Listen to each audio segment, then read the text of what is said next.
Yeah. And here we are. Welcome, everybody, to another week, another show. We're sorry we missed last week, but things were hectic. But we're back into it. Let's talk about some news. It's great. Welcome to the BIA Gamecast. I'm Crazy Mate, and I'm here with my brother. Infinite Double A. Here I am, ready to get this weekend started with some awesome news from both PlayStation and Xbox, and just some broader news. I mean, there's some great news to talk about. Some crazy not stuff so great that's been things, happening. It's like non-stop. Yeah. So we're gonna start off with just talking about Kojima and Xbox. I think that's a good place to start off. Yeah, a couple episodes ago, we talked about how Phil Spencer's shelf, there's things on there, and then what they could mean, and if they're on there for a reason. And one of the things on the shelf was a Kojima statue, and apparently there's things and rumors coming out that it means something. It means that that people think that Kojima is in works with Microsoft and Xbox to make an Xbox exclusive game. And we have an article by Windows Central that talks about this. What do you think, bro? Well, the news when it's dropping and stuff, when we start talking about the possibility of Kojima Productions really working with Xbox to publish its next project. We saw Death Stranding was the last Kojima Productions game, and that was a PlayStation 4 exclusive, and then it moved to PC last year, so the game came out to PC in 2020. And we're going to be getting more into the PlayStation talk when it comes to certain games that they are or are not making, but I don't think PlayStation wants to work with Hideo Kojima right now, and I think Hideo Kojima wants obviously a publisher to work with to push his games out and make new IPs or whatever, and I think Xbox wants to get into the Japanese market, so I do think there are talks between Hideo Kojima Productions as well as Xbox to have a possible exclusive or even just a publishing of the game.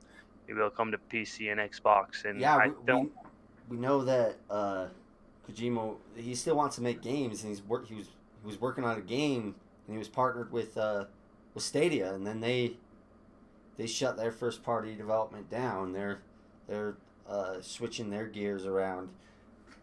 So he's got to be looking for somebody, and it kind of makes sense, you know,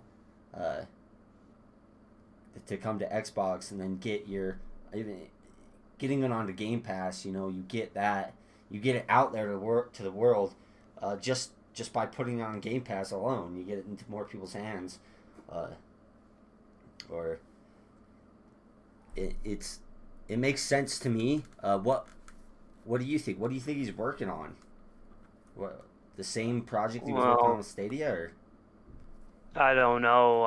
If I know that there was the talks that he was working with Stadia, and then Stadia shut down their first party operations, so you won't be seeing any first party games come from Stadia in the coming years unless they decide to revamp and recreate their first party studios and game making. But I don't know whether it'd be the same project or whether it's a scrap and a new project, or I don't know how far in he is. I mean, they have the Decima game engine on their side. They have their own engine to work with, and we see the cryptic shelves, like you said, with Xbox head Phil Spencer with that Kojima statue and that Kojima production statue, and it looks really cool.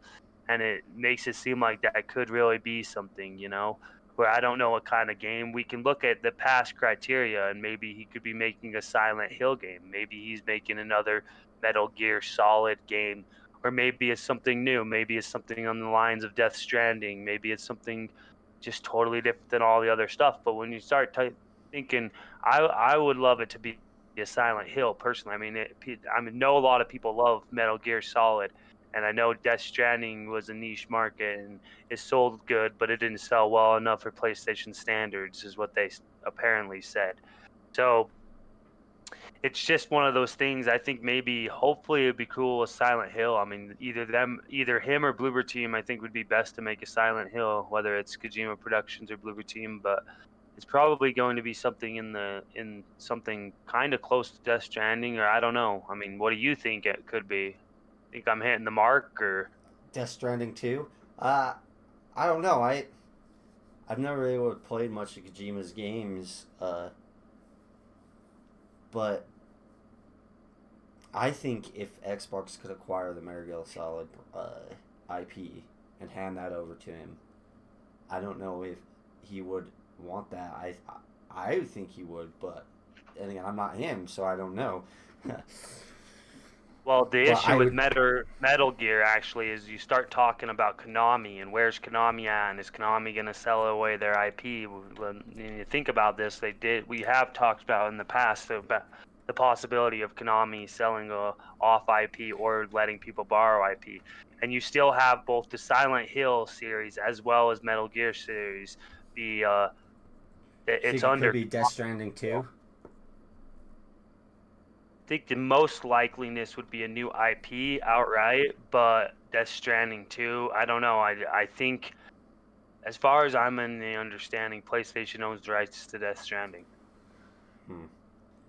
See, that's what I was wondering. I wasn't sure about that, but it could be a new IP. You could kind of like how the developers of Back for Blood and Left for Dead, that they're doing a pretty much uh, a successor to that game. I think maybe Kojima would want to do a successor, his vision for just completely his vision, and to continue it just by starting a new IP, but something similar to like what Metal Gear Solid is. Yeah, I mean, I think that could very well be something. Either I do believe there is a high possibility that they borrow some IPs from Konami and maybe have him help make a Silent Hill, or maybe it's Metal Gear. But I don't think Death Stranding is the answer, because as far as I know, and I've just looked it up too, it's Sony owns Death Stranding IP. The Death Stranding, that property is, it's one of those things where Sony isn't just going to give it away. And I know Kojima created the Death Stranding universe, but Sony owns the rights to it. So, I mean, it's a wait and see game right now. I mean, I'm pretty excited about the possibilities, especially, let's talk about the Japanese market here. We know Xbox been lacking in Japanese market, and when we need them to, we want them, and they need to jump into the Japanese market, and they've been doing better over the last, I don't know, 1, 2, 3 years, but it's still not enough. What are your thoughts on that? Yeah, I think they're always I think that the Japanese market is just a little bit more of an entry point into the Asian market, and they just want to get everywhere, and they're doing so much more than just one thing uh, to get their way into that market. I mean, you have xCloud that can be huge over there. I know that it already is, uh, and then if they got a Kojima game, you get these well-known Japanese developers. Uh, you get multiple of them onto your system, into your service. Then fans of those in the Japanese market will come and look at that and be like, okay, I don't want to miss out on this with one of my favorite creators. I'm gonna go on to Xbox or into Game Pass for that. Switch what they want or get XCloud and go into Game Pass. There's multiple factions, and I think Kojima could make a difference and help in that. I mean, he's just one person. I don't think he's. I think if people look at Kojima or Kojima, I can kind of equate it like, oh, they need him. It's like to get him onto the Xbox platform. That can be kind of the same sense as, how they spent all their apples into one basket with Ninja and Mixer. They spent so much money on him, and they thought he was going to be such a huge influence. No, he can help and play a part, but it's not just, you can't just count on one developer to do that for you, to get it, to penetrate the Japanese market and to get the games that you need. Yes, you are right. You can't just expect it to happen from just one developer, but the more developers you get, especially with the big name like Kojima, I mean, over there in the East, it could really help. I mean, we see this a lot. Like, if you get Square Enix and Final Fantasy games, you can break through the market easier, and Kojima Productions games with Metal Gear Solid or Silent Hill or Death Stranding, I'm sure did quite well over there.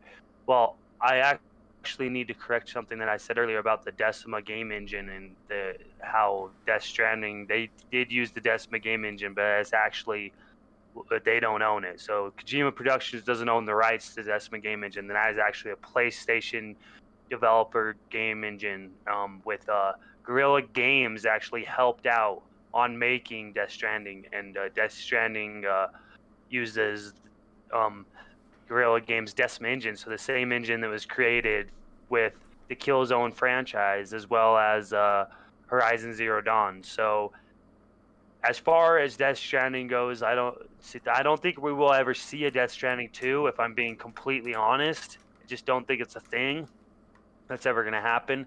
I think I would hope maybe a Silent Hill. I think he could do one really well. Like we said before, like the Metal Gear Solid series is pretty great. We haven't seen one of those since 2013 or 14 or whenever the Metal Gear 5 came out. So If he's to but work on a that's Silent all Hill relies on game, Konami. do you think think it's likely that he would partner with someone like Bloober Team? I think there's a possibility, but I don't know. I mean, yeah, that would be really cool to use different. I mean, if Kojima is partnering with Xbox for anything, they could. He has engines that he could use through Xbox and all their developers. There's the Slipspace engine, there's ID Tech, there's a bunch of different types of engines. I mean, Unreal, we have people who use Unreal at Xbox. So, I don't know if I think there could be a possibility where they might help each other on certain things if they're both if I don't know if Bloober Team's still working with Xbox. We don't know to the extent Kojima could be working with Xbox or what type of game. We don't. It's too much to say at this moment. We don't exactly know. So, I mean, Yeah, I just it's a speculating game. It's just talking and seeing what the future might hold, but we'll just have to wait and see. And I think it's very, very possible that Kojima partnering with Xbox. yeah, Because he's not done it's making something really games. cool. I think he doesn't want to be done making games. He loves the cinematic experience, and maybe that's a niche in a way. He likes to have the long cut scenes, and the way Death Stranding worked, it had a long cut scenes and a bunch of different story beats, but it integrated gameplay in a cool way that you helped the people who will be playing the game later And it actually, That was a the really things you did, and interesting, it cool used mechanic, right? cloud services. Yeah, cool mechanic. So I think with the news of the possibility of Hideo Kojima through Kojima Productions working with Xbox, and we had Jeff Grubb is the one who reported this, and Jeff Grubb is this pretty. He knows what he's talking about for the most part. I mean, he's his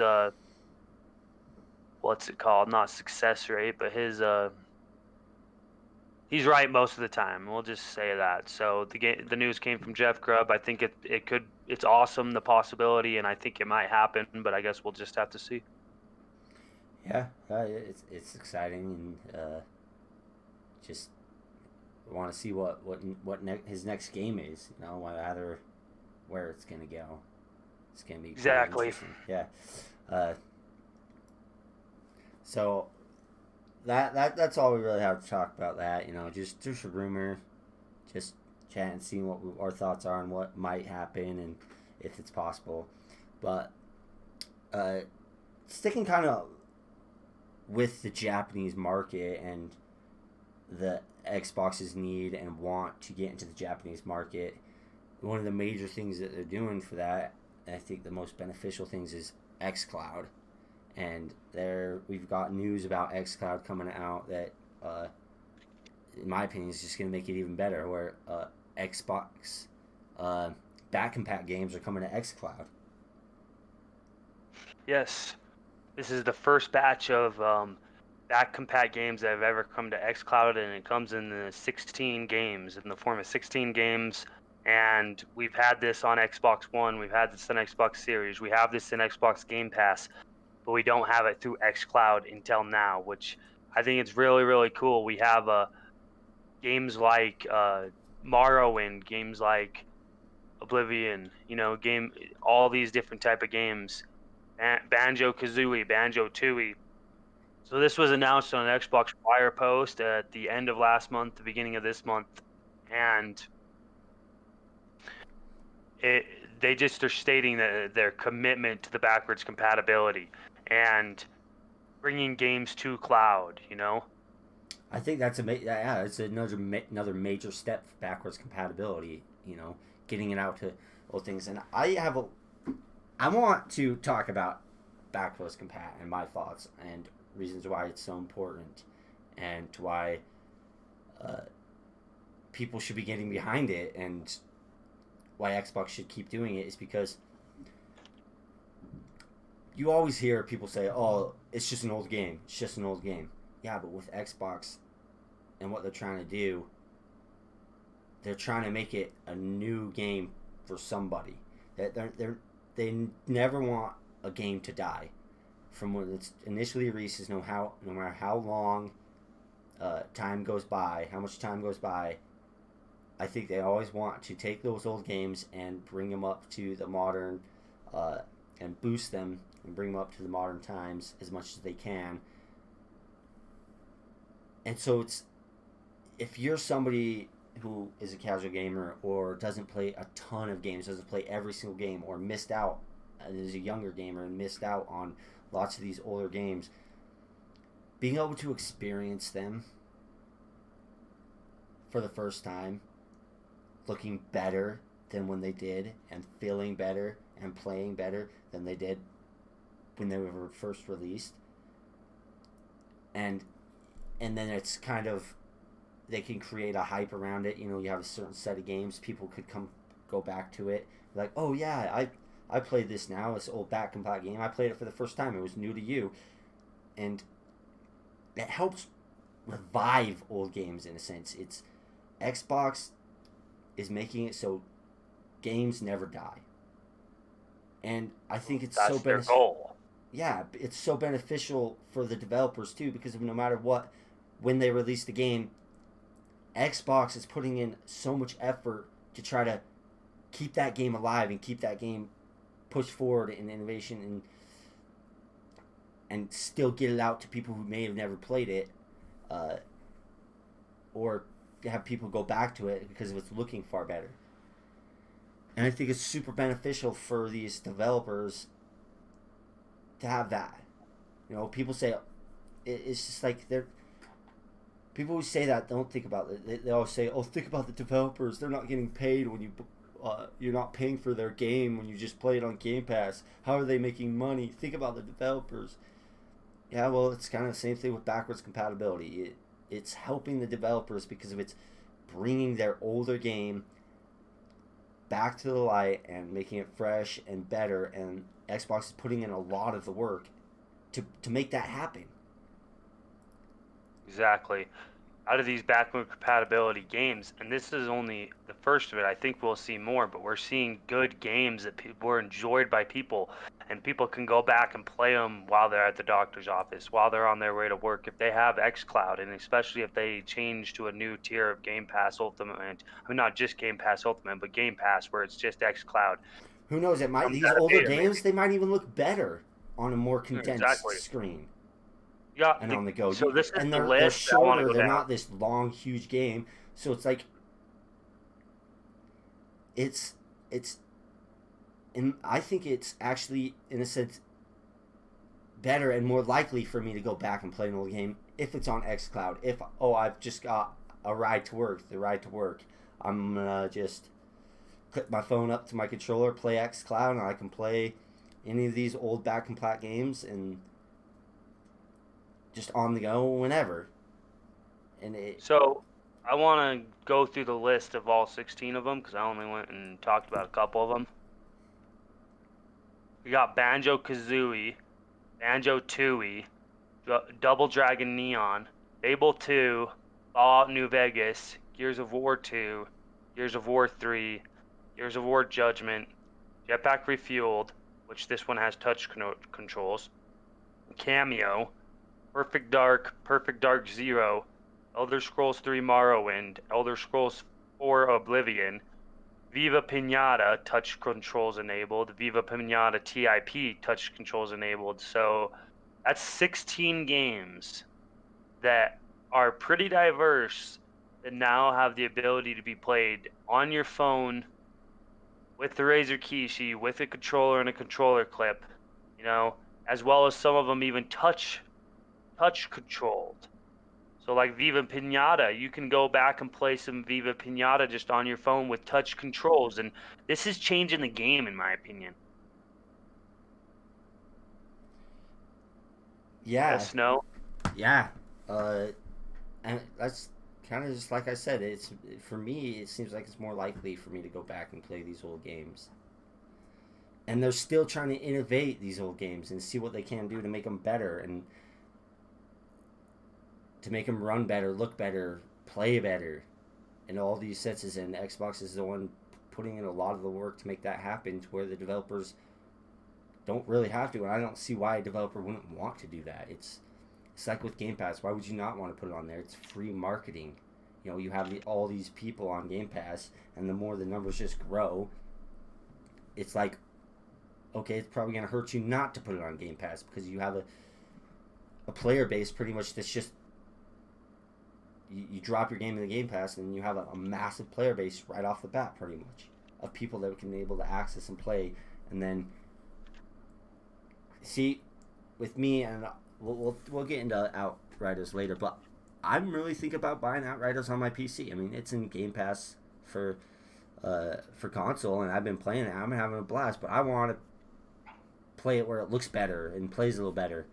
I'm thinking about getting it on my PC, and if it wasn't on Game Pass, I definitely wouldn't do that, because it's like I've never.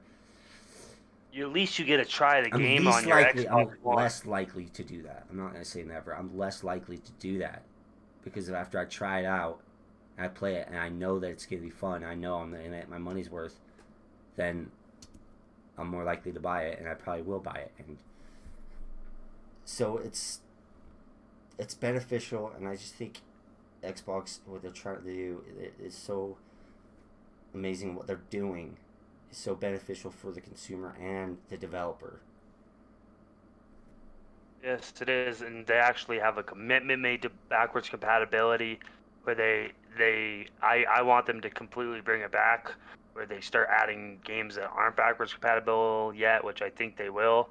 as well as they're putting them into cloud now, and this commitment they actually talk about on this Xbox Wire post. So if you want to go look at it, it's kind of interesting. Um, Talks about backwards compatibility and the commitment that Xbox has and how important it is and how they think about game developers with it and being able to experience the beauty of the old games in a new way, as well as just like with FPS boost and with auto HDR, or even being able to have an upres possibly in the future on games. You're be able to experience the game in a totally different way. And they say their commitment to Xbox matters to them. I mean, to get back compat matters to them. And to me, I love it, and I'm all for the ride with it.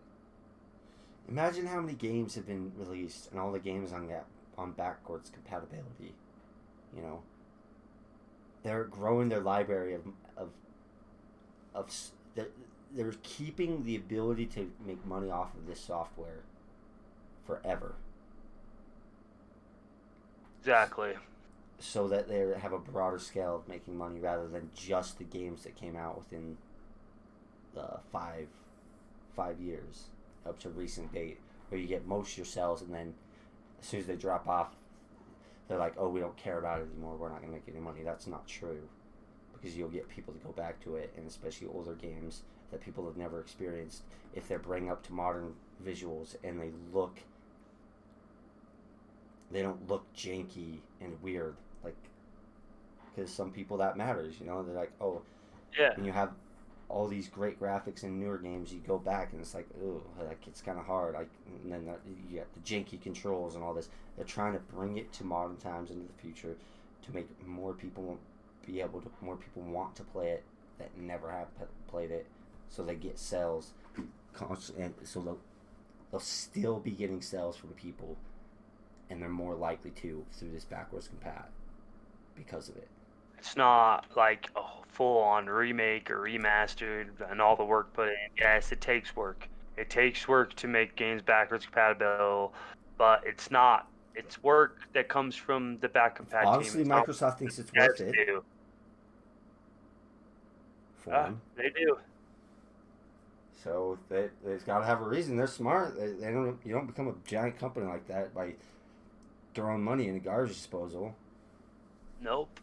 So So let's continue with xCloud. We got the xCloud back compat, and I thought that was some awesome news that came past week or two about those games. We have the talks since last year about xCloud coming to iOS, and specifically the news has changed and the narrative on this has changed, where instead of it just coming to iOS, where they wouldn't allow it through the app, through their app store. So xCloud is most likely, for a while at least, not going to be coming through the iOS app store and the ability through that they're going to be doing it through the web browser, through Safari, through whatever web browser. And we had Phil Spencer on Twitter when this Twitter user asked iOS soon, because it was this Walmart promotion for xCloud, and buying the controller clips through Walmart, or buying the Razer Kishi or whatever, and the phones, and just the ability to play.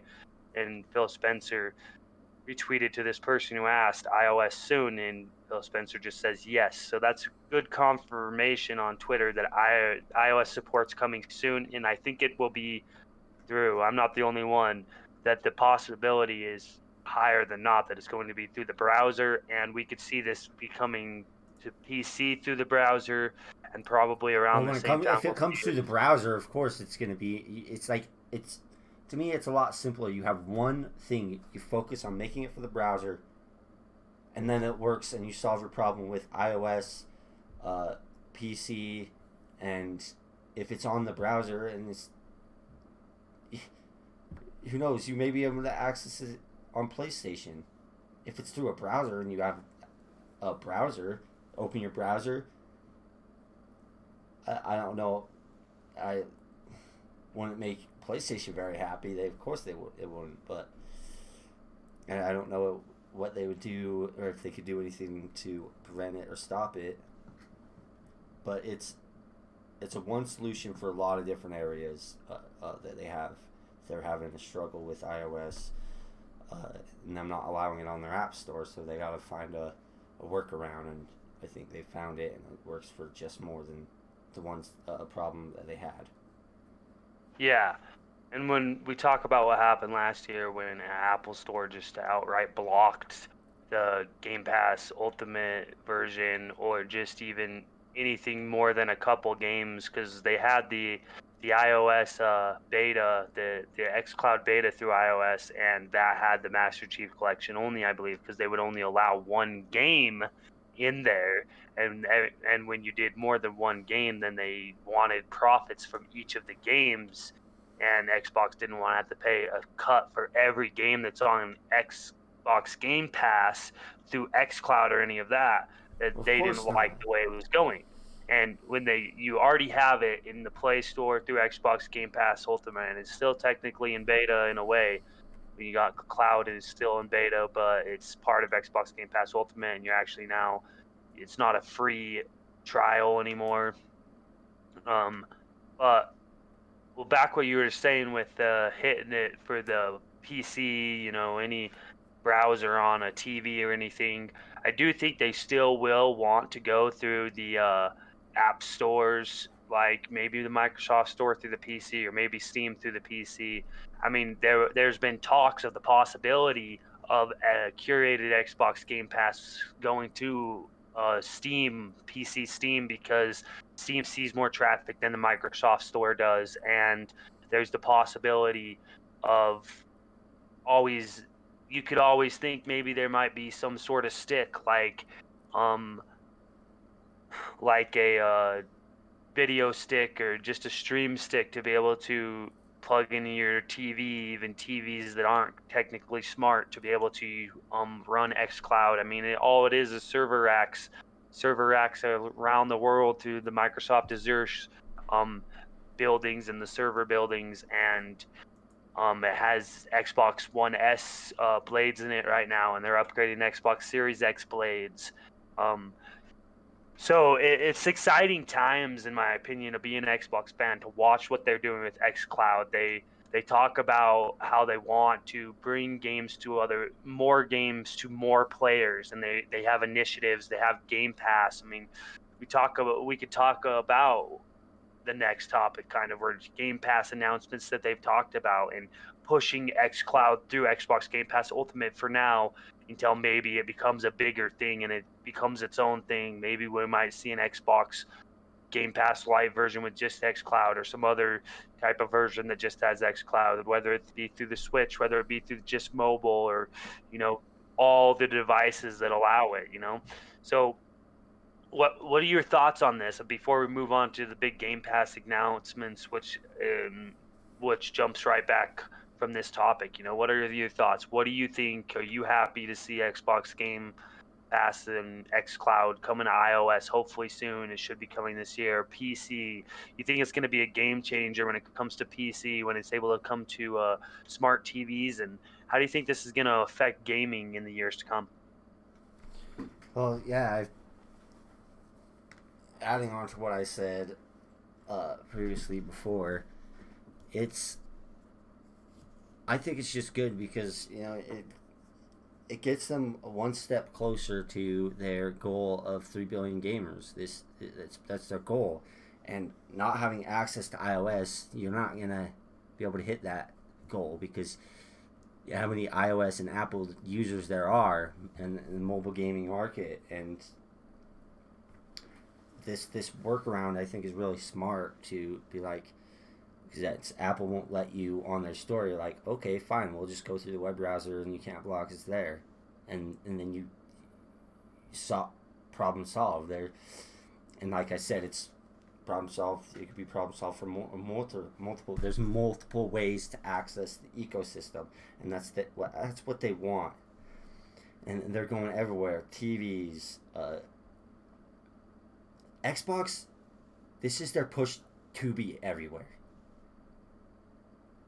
This Because is when what you're they're on, trying to pretty do. much everybody has a phone. If you're on someone's phone, you're everywhere. and you're going to access more people, and then I think this is I think this is going to really push Xbox to become a more widely known brand than PlayStation if PlayStation doesn't combat with a similar response and with streaming or trying to really push their product more and to access more gamers. But with what their model is right now, that's not happening. We don't see that happening, and I Well, it see depends this on how the move. market goes. Yes, I see this move making Xbox a lot bigger of a name brand than Sony or PlayStation. If Well, let's think about this. I mean, it all depends on the way the market goes. And like I said before, when you see if people are starting to cling to this technology and they really are liking it, if they really are able to reach these many gamers and gamers of course don't, PlayStation's gonna follow, yeah, but I think it's like yeah. looking at right now, there's gonna become a time where they're just too far behind and they're not gonna be able to catch up. That's my point. Well, we can't outright say PlayStation is doing bad things because they're still making blockbuster games. I mean, we're going to talk about this later, and there's a lot to talk Yeah, about I this whole know, but PlayStation if news they that don't popped up. can't get those games and they just keep it exclusive to their console, we know the console market's minuscule. It's very little compared to Yes, the every other console market. market It's is just that dying off, if but they keep they are that, starting to bring games to PC. They and we do yeah, and see the that's a push. start. But while they're trying to bring games to PC, Xbox has already done that, and now Xbox is trying to bring games to phones and mobile and TVs and everywhere. And Cloud streaming. and exactly cloud streaming, so you could just have any device that can connect to the internet, pretty much. Well, we know PlayStation has done this. We know PlayStation Now. We're going to be talking more about PlayStation Now versus Xbox Game Pass through the months to come, the years to come. I mean, it's a topic today. It's just one of those things where I don't want to outright sell out PlayStation and say they're going to lose the gen because we saw how they did last gen. You got to I'm not think about talking what about they've just the done. generation. I I'm know, talking and about way into the future, because of with this xCloud stuff. There's people that have never cared to get a console or never cared to get a PC. That just have a phone and don't really even play mobile games, but they play a little bit of mobile games, and the games they play mostly are mobile, or people that just don't have a computer or don't have a, or if they do have a computer, it's specific for work or whatever, and don't have a console or are watching TV, and then you put this in front of them. It's already on their TV. Game Pass. Oh, what's this? Go into this, and you have all these big games already. What I'm saying is, Xbox has put in the work, and we're starting to see the fruits of their labor. We're starting to see that work actually come into play and make a difference. And if PlayStation doesn't, and I think this is my personal opinion, that it will come a point where it's too late for PlayStation to catch up, especially because of Xbox has Microsoft's help with all this infrastructure. I understand what you're saying, and I'm not disagreeing with you on all points. I'm not saying that Xbox isn't doing great things. I do think Xbox is doing great things. I just don't think that it's too early days to say, hey, if PlayStation doesn't follow this path, they will be crushed. I don't think that's the way to go about it. I don't think I they'll be think crushed, but I think that the the brand recognition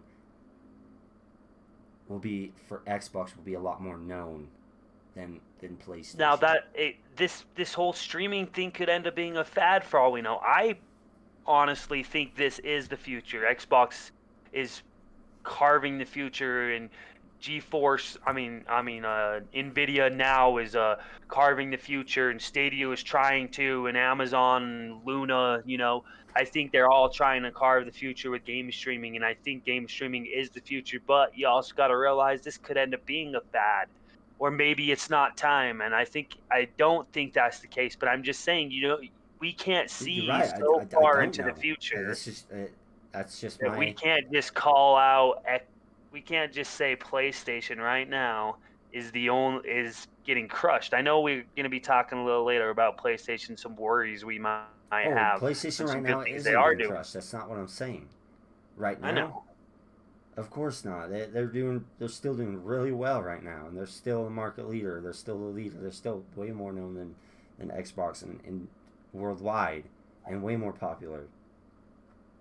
Well, this is a lot of banter back and forth between us with xCloud, and xCloud is doing great things. We'll see what if PlayStation needs to answer, and we'll talk more about this a little later, but I kind of want to move on to the Xbox Game Pass announcements so that we can start wrapping up some of this Xbox news and start talking about some PlayStation news. So, are you good? Are you Yeah, good to push forward? yeah. That's. I don't want to just keep reiterating what I've been saying, but yeah, that's all I've got to say with XCloud, and uh, just yeah, let's get going on to the next topic, bro. What do we got? So we got Xbox Game Pass has been having some huge announcements. We know about Outriders that has been in Xbox Game Pass day one. It came out last Thursday, last Friday. Um, Last Friday morning, we actually had MLB The Show and the announcement that Xbox is getting that game in Xbox Game Pass day one. We've seen big games through Game Pass like um GTA 5 is coming back. Actually, we see it coming back, and it is coming going to be available through xCloud as well this time, as well as also console. So xCloud and console. But we've seen games like Red Dead Redemption 2 jump into the service. So we see Xbox Game Pass on their announcement earlier in the year with the 18 million subscribers, and we think maybe it's 2025 by now. And with these big announcements popping up with MLB The Show, Outriders, and GTA 5 is a big game coming to cloud, and we talked about cloud, and we've been talking about cloud, and the fact that a big massive game like this is apparently Rockstar thinks it's worth it and thinks this is going to get them more money. This is going to get them more reach and keep GTA in the limelight for longer. And this news that's been dropping in Xbox Game Pass Ultimate and the perk systems, we just see, in my opinion, an amazing thing coming from Xbox. And we're going to be asking the question throughout the months, throughout the years, maybe even today: does PlayStation need to combat Xbox Game Pass? What is it? Is PlayStation now needing a revamp? Do they need a new service and get rid of PlayStation Now? What's going on with that? And are they okay to keep going where they're going? But this is the news popping up now, and I thought MLB The Show 21 is specifically, this one's super duper crazy because this is this game right here is made by San Diego Studios. It's a Sony owned studios, and they've had the rights to the MLB The Show and MLB license for so many years as an exclusive, and MLB says no, you can't have it as an exclusive anymore because we're renewing our contract, and the only way that we're going to actually allow the renewal is if MLB The Show 21 comes to more places, and More Xbox was a big one for platforms them, than more just platform, yeah. yeah. They want to get into more people's hands, which is understandable, of course. Why would you not? Exactly. You're not going to want to limit your game, and it makes sense for MLB to get MLB The Show into Game Pass and to put it on more platforms. But the only thing is that I don't think Sony's happy about this at all. Yeah, is that what you think? I, I'm I not don't I'm think they not are 100% because sure.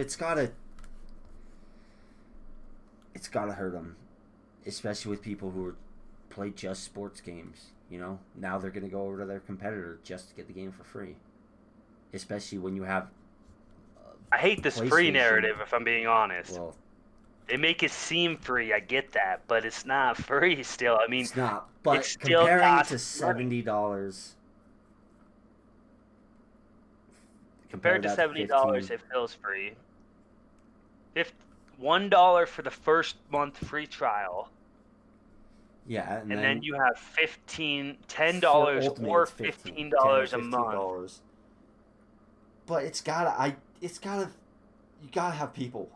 I know there's gonna be people that are like, well, I'm gonna go get it on Game Pass. Over to my Xbox, or I'll get an Xbox and get it on Game Pass and get Game Pass, and then get hooked into the ecosystem there. I can see that happening because of a game they love so much and looking forward to, and they play every MLB, the shows, games. So now you're going over to Game Pass, and yeah, the developers are still getting money from any purchases of the games, no matter what platform they're on, or microtransactions. But the thing about, I think that, okay, I don't think PlayStation's too happy about this, but I think it could be beneficial to them. I think they can learn a lot about the model of Game Pass and how it works and why it works. And so, especially with something that comes to with microtransactions, a game like this that has microtransactions, to where you give it access it to more people, and then people will probably more willing to spend money in game to buy these microtransactions, and then we're gonna make a whole lot more money that way than they would on sales just on the PlayStation side, or sales. It's added revenue. It's a whole lot more added revenue than just a one-time purchase and sell. But and then those people who buy it can also uh, buy microtransactions in the game. But for a lot of people, they wouldn't even touch it. They're like, I don't care that much, and it doesn't look worth my money. But if it's on Game Pass and you have a subscription already, you might jump in and play it and find out you really like it and spend money in microtransactions. And that's a customer that you never would have gotten without that avenue of Game Pass. So they could learn. I think they could learn a lot, but I don't know if they're really happy about it with MLB the Show Yeah, we're gonna be specifically. getting to specifically their talk about it after we get a little more into this, but I I do agree with you. I don't think they're super happy about it. I mean, now we kind of got to push their response now, because they're talking about them not being happy about it. And if anyone doesn't know, this was MLB that pushed their hand. MLB pushed their hand with it coming to Game Pass as well as. So last year it was announced, hey, MLB The Show 2021, or the next year's game, is going to be coming out on Xbox as well. So this was a news beat a year ago, about a little over a year ago, and people are like, dang, MLB The Show, PlayStation game coming to Xbox. But when they announced it on Friday that it's coming to Xbox Game Pass, you know, Game Pass day one, people were shivering in their boots. They were sitting there like, PlayStation fanboys were getting mad, and certain people on that aisle. I don't want to say the other aisle because I'm a gamer. I mean, people who stick to one platform and they'll sit on a hill and die for it, and they'll trash the other platform. They were pissed. They're like, hey, well, what's this all about? And I can understand just PlayStation fans in general being upset about it. You got to pay $70 for the game. So this game now, which is PlayStation made game, and MLB pushes their hand, you have to pay $70 on PlayStation 4 or 5 for the game. I think it might be maybe only on PlayStation 5 at $70. I don't know, but I know the new games that are coming out are being switched from $60 to $70 US dollars, and you have to pay $70 to play MLB The Show, compared to $1 for the first month, or $15 if you already have the service, or finding half off codes like I do for 3 months, 6 months, or 12 month, like I do for Game Pass Ultimate. And and the amount you pay for it, depending on how many different games you play and how much is it worth it to you. It could, most people it is, that it becomes cheaper, but someone who just plays them Here's a show. question: how much is Xbox Live Gold for a year annually versus Game Pass annually How much is it for Xbox Live? Costs $60 for a by year? itself per year. Game Pass Ultimate is $180 for a year. So you got $120 difference. So you're getting that on top of the games, on top of XCloud access with XCloud for your $15 a month, along with games for EA PC, Play. games for console. EA Play is only in Game Pass Ultimate. Yeah, and things like that, and EA Play. So if you put So your go ahead. if you put your things together about how much of all the things that you're paying for with these games, and then you get all these games on top of it, to me it just seems like why would it not be worth it? You can Xbox Game Pass does scream value. The question isn't, is it worth it for the most people? Is Xbox Game Pass Ultimate and what they're doing, is it not great? No, we know it's great.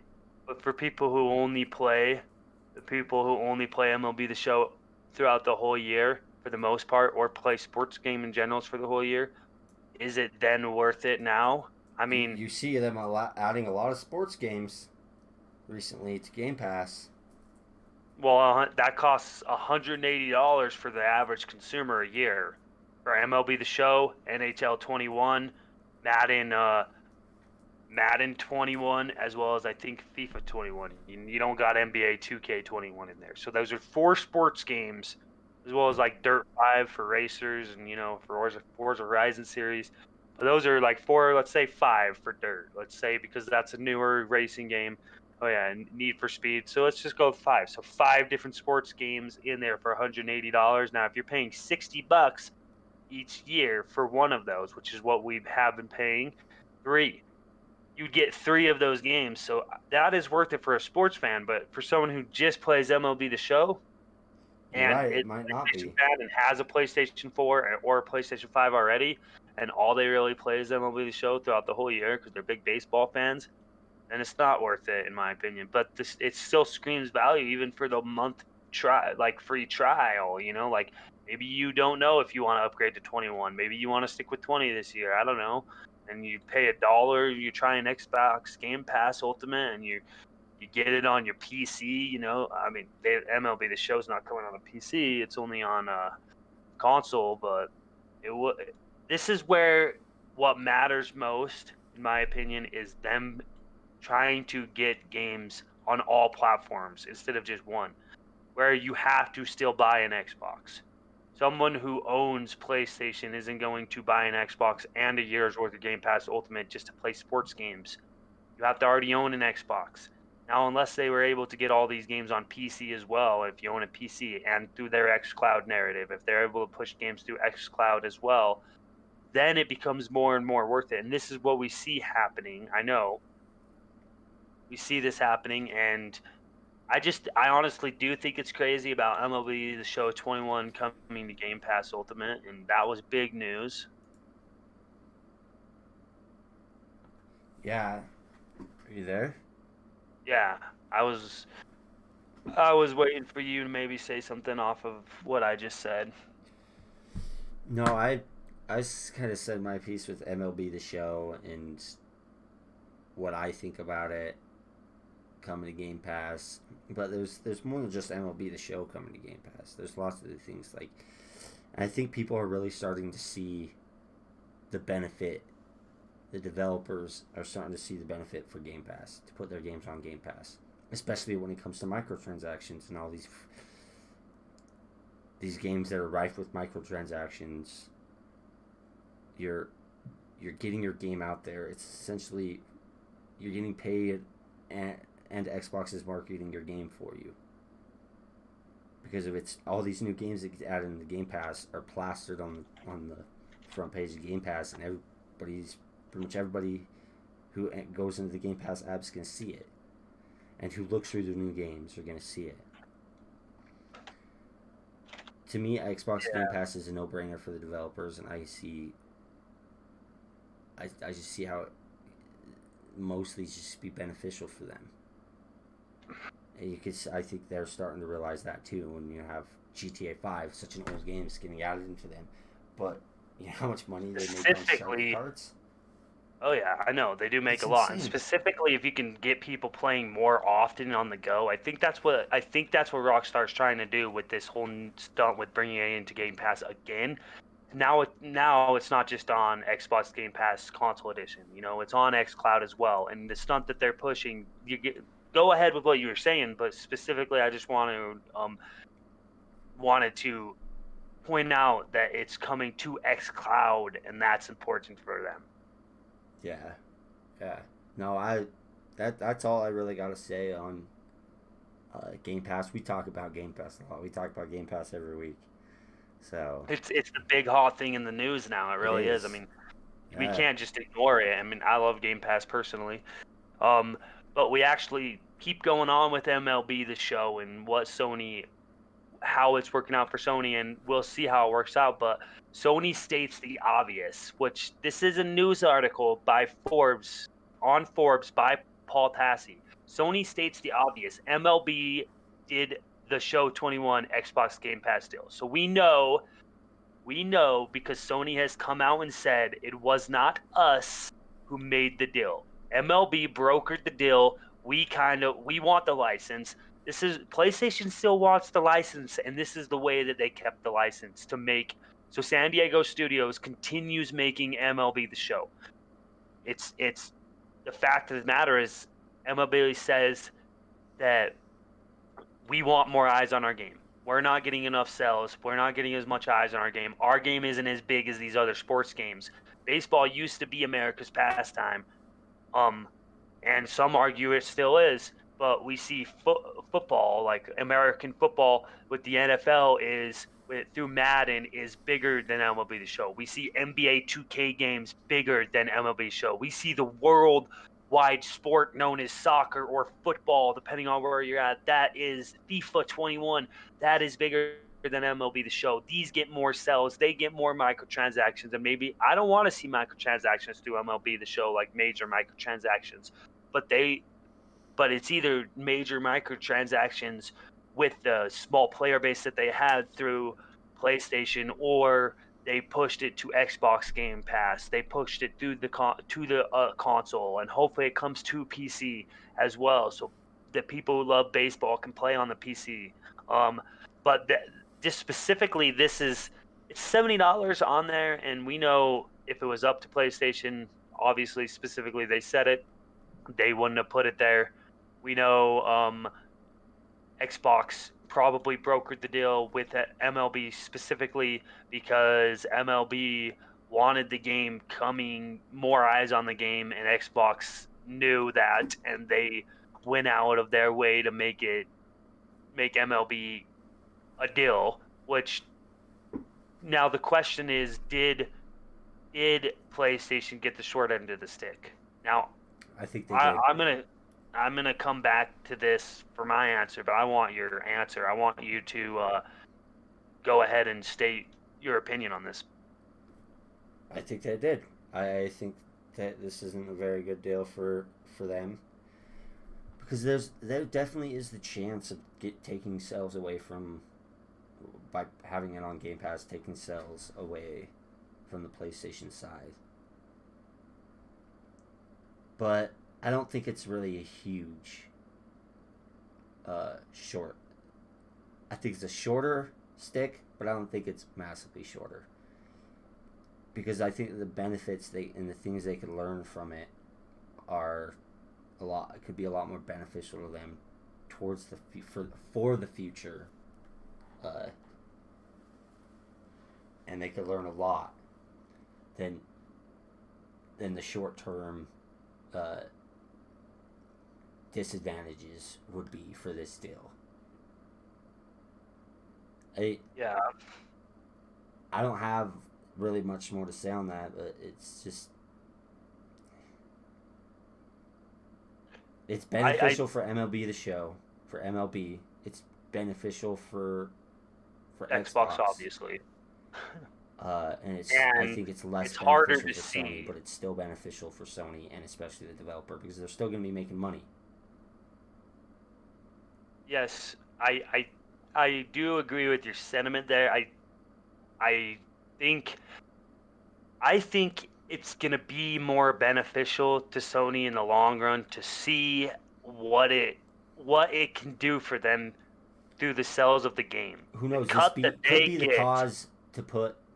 This could make it to where they want to. They end up seeing the benefits of putting their first party games onto PlayStation Now, Yeah, even if it's it not could be. day and date, just later, and then keeping them in there. You know, if they don't want to get rid So of their initial sales, but then it's like, again, it's be like, okay, if we kind of know that they're going to do that, people will just wait.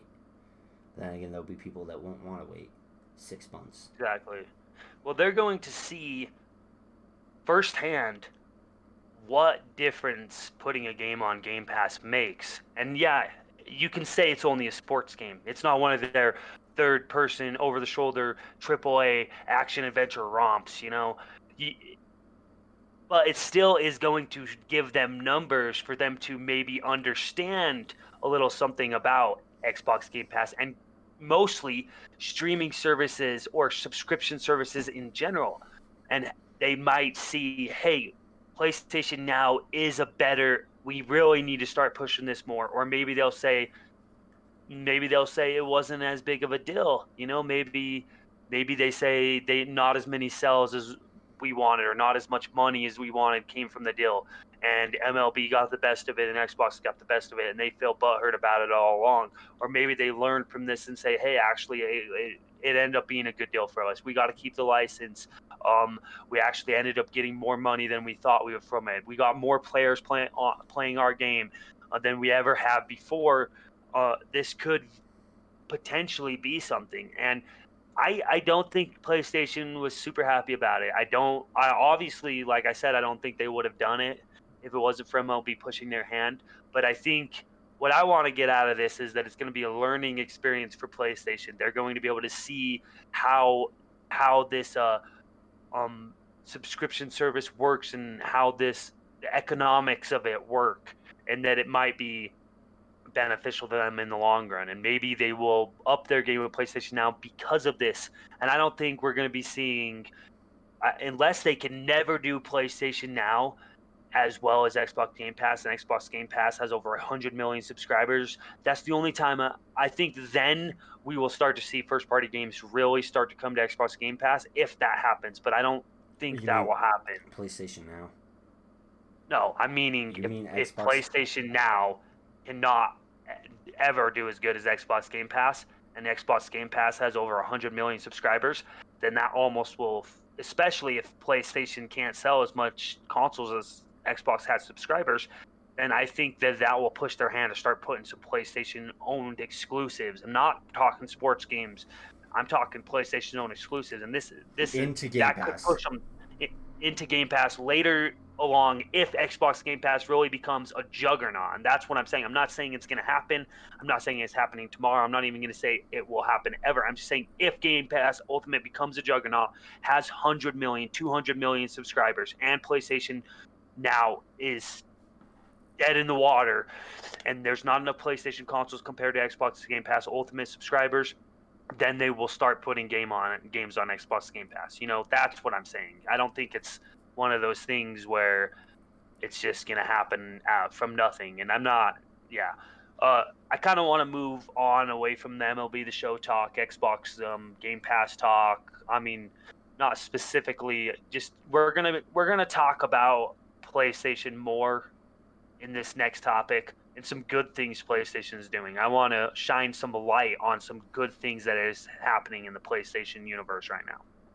So you good to move on? Yeah, yeah. That's. I think we've talked about MLB the Show enough and got all our thoughts out there. So let's let's keep going and let's get into some great PlayStation news. Yeah. I mean, I'm happy to see PlayStation putting out some really good news when it comes to PlayStation Plus. They have been doing, and I can't help but play the comparative game because I'm a gamer that owns a PC, that owns a Switch, that owns a PS4, that owns an Xbox, and I can't help but play a comparative game. I'm not saying, hey, you suck, and I'm not one of those type of fans that is pushing a narrative that says one console sucks over the other. I'm trying to look at it objectively as someone who wants to play games on all systems. PlayStation Plus is great. It's got new games coming to the service this month. It's got Days Gone. It's got Zombie Army Dead War 4. Those are two games. I mean, maybe they're not the most massive games in the world. Days Gone is a PlayStation exclusive, first party exclusive. We have Zombie Army Dead War 4 is a AA game that actually looks pretty fun. And those are two PS4 games. They've kind of switched how they are doing this. They get one PS5 game and two PS4 games, and I think the PS4 games are back compat, so you get the full package if you have a PS5 compared to a PS4. Where me, I own a PS4 and I actually decided to get PlayStation Plus again, even though I don't really play online. I like the free games, and I think they're doing great things. So Days Gone is coming to Game Pass. I mean, not Game Pass, coming to a PlayStation Plus, and I think that's awesome. I'm super excited about that. And you had PlayStation 5, Oddworld, Soulstorm is coming into the service. Um, were you able to look? Have you been keeping up with the news on what PlayStation Plus is doing and the games that have been coming in and out of the service? And you get to keep the game obviously as long as you stay a subscriber of the service. Have you been keeping up with this? What are your thoughts on Days Gone coming to the service? What are your thoughts on how well PlayStation is doing with PlayStation Plus? Do you ever plan on becoming a PlayStation Plus subscriber? Go ahead with it. At the moment, I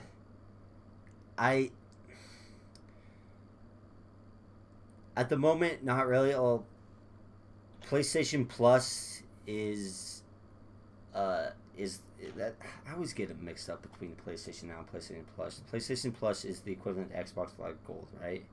Yes.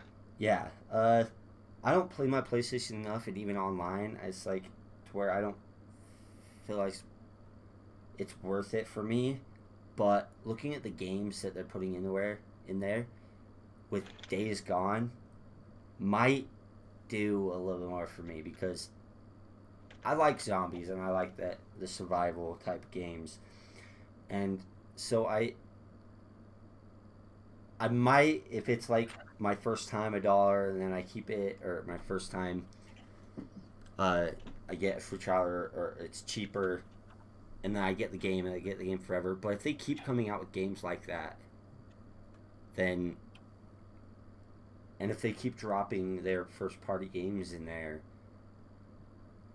I think I might actually do it and then just stay subscribed, and then that's how I'll get my games for my PlayStation instead of straight up buying Hey, the games for $60-$70. well, if that's what you want to do, I have a deal for you right now, and I'm gonna let anyone know who doesn't know about this. At the moment, you can get, not through PlayStation, it's through a CD Keys like site. You can get half off for PlayStation Plus for a whole year. So after taxes I paid about 29-30 bucks for this, and it's a $60.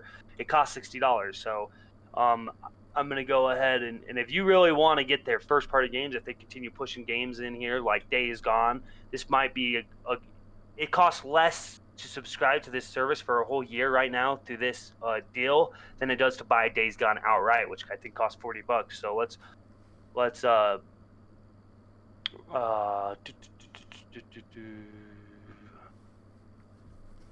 PlayStation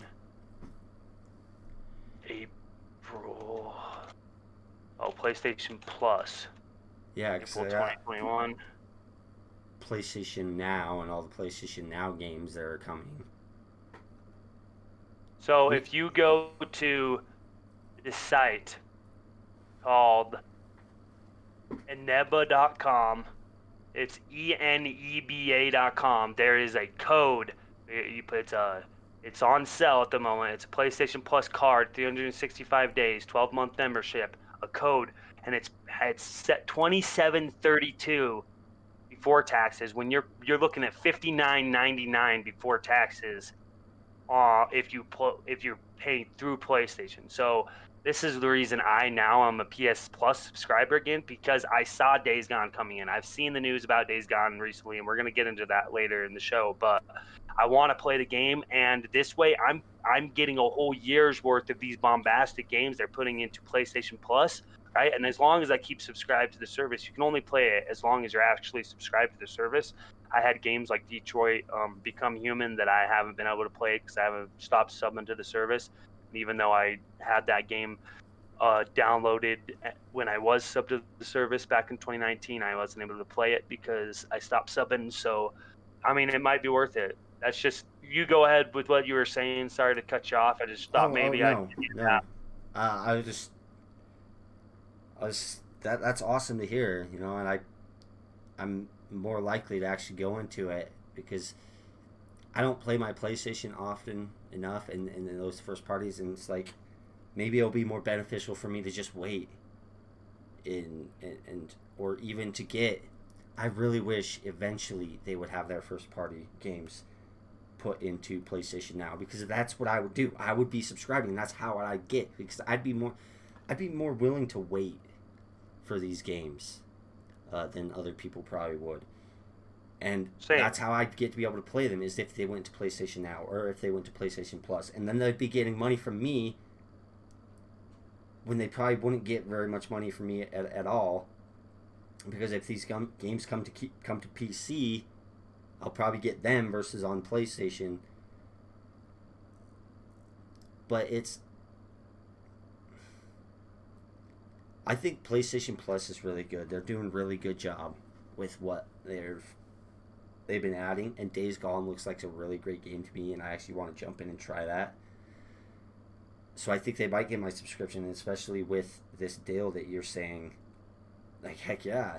Like, it sounds even better of a deal, and even sounds great. And so that's half off for a year. Yeah, it's 12-month. It's a little less than half. It's a little more than half off, actually. So if you just if you go to Google or Bing or whatever, it's how you use Bing, just type in PlayStation Plus April 2021, and most likely you'll see news about PlayStation Plus April 2021, and it's an MSN article that talks about where you can go to the site, or I can give you the link. And if you go to the MSN article, it talks about grabbing a full year PlayStation Plus for only $27, and yes, that's before taxes, but it's a good discount for a PlayStation Plus service. And in my opinion, PlayStation Plus is doing great things when it comes to their free games. It's doing a lot better than Xbox Game Pass. I mean, Xbox Live Gold and the free games you get with them. It's doing a lot better. I mean, because they're putting all their eggs in their basket into Xbox Game Pass and not Live, and the free games with Live. But it's the other way around for PlayStation, where they're putting all the eggs in their basket in PlayStation Plus, the great games, coming in that service, compared to PlayStation Now, which just isn't as good. Yeah, yeah. I mean, we have like the complete opposite here with PlayStation Plus and Xbox Live Gold. PlayStation Plus is better, and then has better offers, and then we have Xbox Game Pass, and then PlayStation Now. But seeing these games into PlayStation Plus is really awesome, and I hope they keep up with the great selection, because of, at least for me, what I can say is they'll get my subscription, they'll get my money if they keep it up, and if they put these first party games in. How often do they put first party games into PlayStation Plus? I'd probably say Versus 3-4 times a year. I'm not saying every month, but I'm saying at least a quarter of the year, quarter to a half of the year. They probably are. And so it's if you like, get games, if it's better for me to just take the time and wait for these games to go in and get them on PlayStation Plus,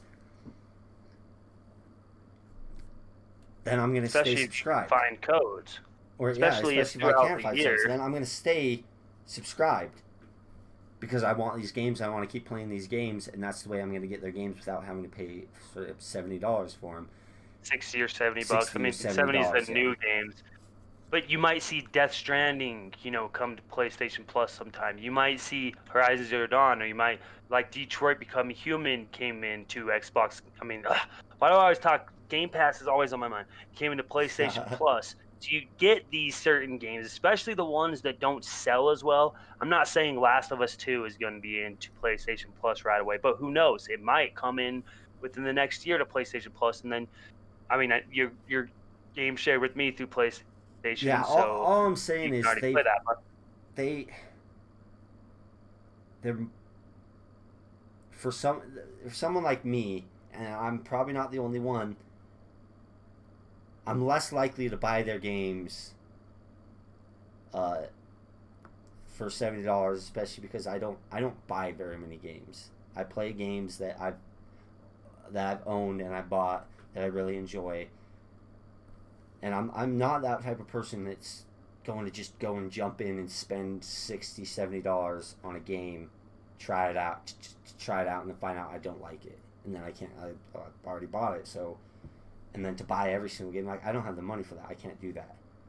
So yeah, I'm but if you more pay likely to enjoy the 30, games I've already $60 bought. a year Yeah, exactly. Just as to a try subscription. what is it? What's 3 times 12, 36 games. 36 games are going to be coming, and granted, you got 12 of those that are going to be PS5 only games. But so you got what is it? 24 games. Let's just say 24 games that you'll be able to try out on your PS4 for 30 bucks, right? Now that's how I'm seeing it. I'm going to be able to try on my PS4 these 24 games throughout the next year for 30 bucks. Yeah, and So, you look at their past selection of games that have come up, and you know that they're going to be good games, and your chance of getting their first party are high and up there. And I see it as worth it, and especially with this deal, I'm going to go and I'll subscribe to PlayStation Plus. yeah. I mean, that's the news with PlayStation Plus April games. I thought it was really awesome. It actually excited me quite a bit because I'm going to be playing Days Gone. I don't know, not Oddworld. I mean, I want a PS5, but it's just not in the cards right now. But yeah, I'm super excited about what PlayStation Plus has been doing, and I don't really want to do the whole verses right now because but to me it was Xbox Live Gold's been in the games that come through them, they've been lackluster. So I'm not. If anyone questions whether or not I try to be oppositional or just I try to sit in the middle of both sides, and I try to look at what things they're doing good and what things the other team's doing good or whatever, and I cling to what I like, but I I don't like I don't care for the Xbox Live Gold games, and I haven't for the last couple of years, but PlayStation's got me to resubscribe to PlayStation Plus because this especially this year and the last year their games have been big, they've been great. Yeah, yeah, definitely. They've got a great selection, and I think it's worth it. And I think they'll continue to have a great selection. At least one of their games is a huge game that is definitely going to be worth it just for that one game. I think, and they're Exactly. more likely to have a better selection than gold. But like you said, I don't want to get into the war or So I have I'm going to answer this question by Lethal Terminus. Yes, Days Gone is in the PS Plus collection, but the PS Plus collection is only for PS5 owners. Now we know there's only about 5 million to 7 million PS5 owners out there compared to 115 million PS4 owners. So for someone like me who doesn't own a PS5 and I own a PS4 and I see Days Gone go into PlayStation Plus, for me it's good, right? But you, for a PS5 owner, they're getting these games like Oddworld, Soulstorm. They only get one game, so the PS Plus collection is actually enhancing their experience since they don't get as many games as PS4 owners do. so they have that collection to be able to play older games that like Horizon Zero Dawn, like The Last of Us, like um Days Gone. So that specifically, yeah, that was a really good question, and like you said, you forgot about that part, but I was here to reiterate that and make sure just let everyone know what the difference between the PS Plus collection is and PS Plus itself. Um, and me, I don't have the PS Plus collection, but we're gonna move on to PS Now. So they are not. I mean, like we've said, PS Now isn't as good as the competition, and In our PlayStation personal Plus, opinions. in our personal opinion, and PlayStation Plus is better than the competition, right? But we are seeing some new games coming to PS Now. We have two big games. They're going to be in PS Now for I don't know how long it'll be, a couple months maybe, who knows. Just like Game Pass, games come and go, especially the third party games. So we got The Avengers is coming into PS Now. And we also have Borderlands 3 coming into PS Now. So PS Now is $60 a year. They did a deal where you could get the first month for $1 last month for a weekend. They did the deal for only a weekend. And also if you've never been a PS Now subscriber, this is the game streaming service where most of the games, they have about 800 games in their service. There's a good amount of games. I'm not gonna lie. Half of the games are streaming only. The streaming service sucks really bad, in my opinion, to the point it's almost these games that are streaming only are almost unplayable. So you got about 300 to 400 games are downloadable. Um, you got games like, and most of those are PS4 games. So most of the PS2 games, PS3 games, they are streaming only. So these PS4 and PS5 games that come through, which we haven't seen really any 5 games in PS Now. The Avengers and Borderlands 3. I think it's really awesome to see those two come in specifically. I mean, I should have taken part in that $1 for 1 month deal. I think I was trying to find some half off codes for PlayStation Now today to try to get into PlayStation Now and play some of the older God of Wars. Um, Maybe through my PC if I hardwired it. I don't know, but I couldn't find any deals. It's you either pay the $60 for a year or pay the $10 per month. So, uh, we got the Long Dark as well is Yeah, I saw added to that. the lineup. Yeah. That's awesome. I love that So game. I know you do. What's your thoughts? What's your thoughts on the PlayStation Now and the new games they've been adding? Are you happy to see the new games they're adding? Do you think that this isn't good enough? Do you want them to do better? Do you think that over the months we'll see better games? How long do you think Marvel's Avengers is going to be in there? Borderlands 3, how long do you think they'll be in there? Do you think that the people who are upset about Avengers being in there because they think the game's lackluster and they want it better than that, do you think that they are right, or do you think they are justifiable in their thoughts and their opinions on that? Go ahead. Uh, yeah. Well, looking at these 3 games, and just the 3 games, I like I said, I love the Long Dark. The Long Dark is an amazing game. It's one of my favorites, and I didn't know that was being added in there. But that's really cool. And that one says line up permanently. Uh, but Borderlands 3, I haven't played Borderlands 3 yet. Uh, and that's another big one. I think Borderlands 3 could be another big one to get people into the game, because it was, Borderlands 3's initial launch, and we've kind of been seeing this with a lot of games. Their initial launches aren't going so well, and but I think Marvel's Avengers on a different note. I think it's different because I don't know what they've done to update the game and what things they've done to make it better from the initial backlash against it and initial things that people have been saying why they don't like it and why it's just not really a great game. You put something into a service, yeah, you might get people in there to play it, but if you don't fix it, you're not going to get people keeping coming back to the game. That service, I don't think, is going to do you any good because people will try it out, but if it's still broken and not really any fun, or the content is lackluster, or the story or the content is very short, and it'll turn people off, and then you're losing that benefit from that being up in the open to all those people. But I think Borderlands 3, on the other hand, they've done a pretty good job on making that better and getting that up,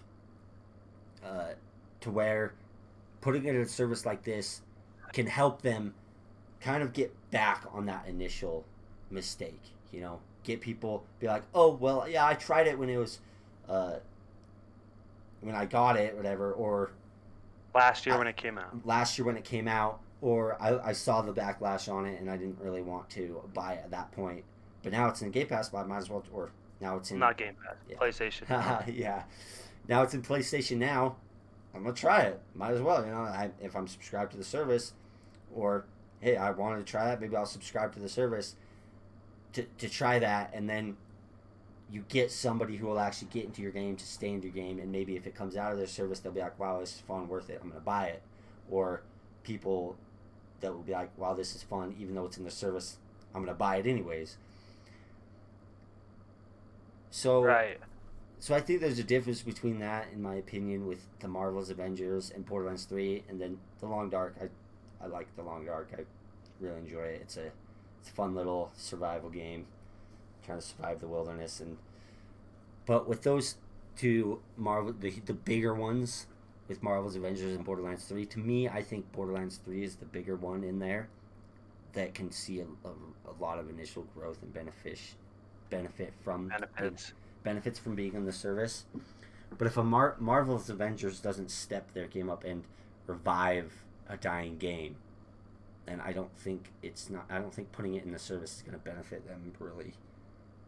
Well, but actually, if they do put in the work and get the game better from when it was initial launch, and have people that can come in for free and well, it's not free, but we say that like we're saying, but try it out. Free on the Xbox to me. Yeah. I mean, $1 per month.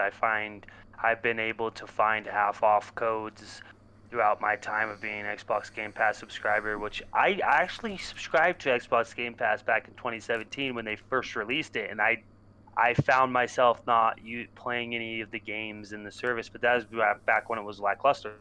So then I resubscribed in 2019 when they did the whole Xbox Game Pass Ultimate, and ever since then I've been able to find half off codes during the holiday, during E3 time, and I've never paid full price for that. But as far as PlayStation Now goes, I mean, it's harder to find half off codes, as well as just like I paid the $10 per month for the first like 5 months I had a PlayStation 4, and I got a PlayStation 4 in 2019. So no, I don't think it's as worth it. But to me, the only big game in there that would be worth it for me would be Borderlands 3, and The Long Dark, just because for me, I like The Long Dark. But you only have 3 games. 2 of them are kind of on the bigger side. One of them, I think, is a flop, Marvel's Avengers. I think they've got to add in more. And Borderlands 3, making that third-party deal to put that into PlayStation Now, I think they got to do more of that. But I think they've got to at least, after a while of the game's initial release, after a while, put it into PlayStation Now and keep it in there for your first-party games. Yeah, so that they don't do that even with first party games. I mean, there's been so many times that they've released, like 3 or 4 or 5 different times they put God of War in PlayStation Now. They only had it in there for a few months. They put, I don't know, maybe Horizon Zero Dawn in there or something, but they put a few different first party games in PlayStation Now, and they take them out unless they're older games like PlayStation 3 games. They leave them in there forever. But it's one of those things where Marvel's Avengers, it's only going to be available in PlayStation Now till July 5th. That's, what is that, like 4 months, 3 months? Yeah, we got 3 months. Fix that game in 3 months? I don't know. Is it going to give them enough? Is that really? I think what? Keep going. I don't know. It's hard to say, because I think PlayStation wanted a game that has. It's a good it's the Avengers. Like, they're big. But the thing is, the game hasn't been able to keep a player base. The game isn't amazing. So I don't know whether they were just throwing a line out there and hoping to get a grab, and they did, and they pulled in Marvel's Avengers because this is all they could get, or if they were thinking that this would actually do really good. But Marvel's Avengers, the player base, it's not big. Like, in either either I think Square Enix. you can initially build the player base up with Marvel Avengers by putting it in a service like this, but they're not going to stay unless you fix your game. That's all I'm saying. Yeah, well, maybe yes, and I do agree with that. So it's either Square Enix is taking the cash and putting their game in there in hopes that they'll get even more cash from microtransactions, because that's what they seem to care about right now. They don't seem to care about making the game better, you know. And that could very well just be what this stunt is, and Square Enix just ends up doing that, and they just let the game die off after this, or they try to revive it again by putting it in Game Pass Ultimate. I don't know. Um, as far as PlayStation goes, this isn't good enough in my opinion. I mean, it's not even the PS5 version. You can't even play the PS5 version. It's only PS4 version. And we know that there's smart delivery per se. Like, you get to upgrade for free. Square Enix allows the free upgrade from PS4 to PS5 if you own the game. But now that it's in this streaming service, they're not allowing a free upgrade from PS4 to PS5, so you're stuck playing the PS4 version of Avengers on PS5 through PlayStation Now. It seems so bogged I down in their think marketing of it. one thing I think of is that they kind of made this deal initially with Marvel's Avengers before the game even released, saying after a certain amount of time of the game being out, we want to put it into the service, you know? So we'll get those players, put it in the service for a short amount of time. I don't know if this is the case, but I'm just theorizing here that if it was a contract they made before the game's initial release, then they wouldn't have known as much that it's not going to be as beneficial because of the game's initial flop, and so that's just a theory or a thought of what could be the case of what happened with Marvel's Avengers, but because I just don't see how they could have looked at this, PlayStation could have looked at this and like, well, I can see how, because they're saying Marvel's Avengers, well, we want to put, it's a big name, like you said, Marvel's superheroes, they're big. Well, put this into PlayStation Now for a short amount of time, and you'll benefit from it. We'll benefit. We'll get more subscribers. You'll get more big of a player base. But that player base isn't going to last. It's not.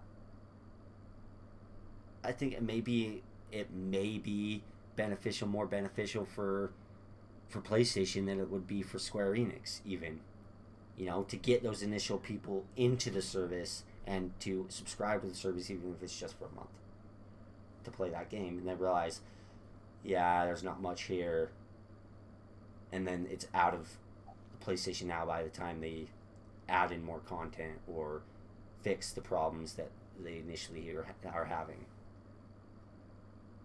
Yeah, I don't think it was Square Enix that went out of their way to PlayStation. I honestly don't. I think PlayStation went out of their way to try to get the game, because if it was any the other way around, don't you think that Square Enix would have just gone to Game Pass because Game Pass is bigger subscriber base? I don't know. I mean, I'm glad that they've put different newer games in there. I'm glad they actually seem to be caring a little bit. PlayStation seems to be caring a little bit about PlayStation Now, especially since the news drops over the past 6 months with Xbox. So we got, like I said, Marvel's Avengers until July 5th, 2021. It's sad that it's only the PS4 version of the game, even if you have a PS5. Borderlands 3, it joins the lineup until September 29th, 2021. So that's a little longer. You got 7 months instead of 7 to 8 months instead of 4 months. So then you have the Long Dark is supposed to be added as a added to the lineup permanently. So you got some games like this, like Steep.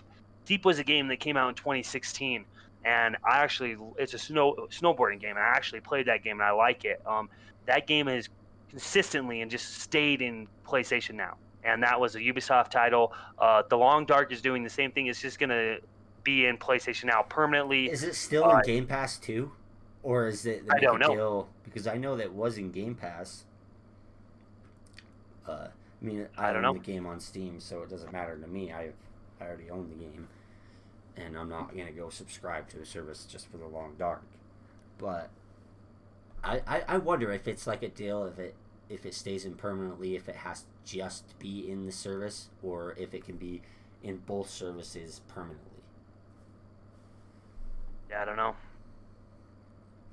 Yeah, Um, yeah, that's PlayStation Now, PlayStation Plus, PlayStation Now, everything that's being added in for this month. You know, uh,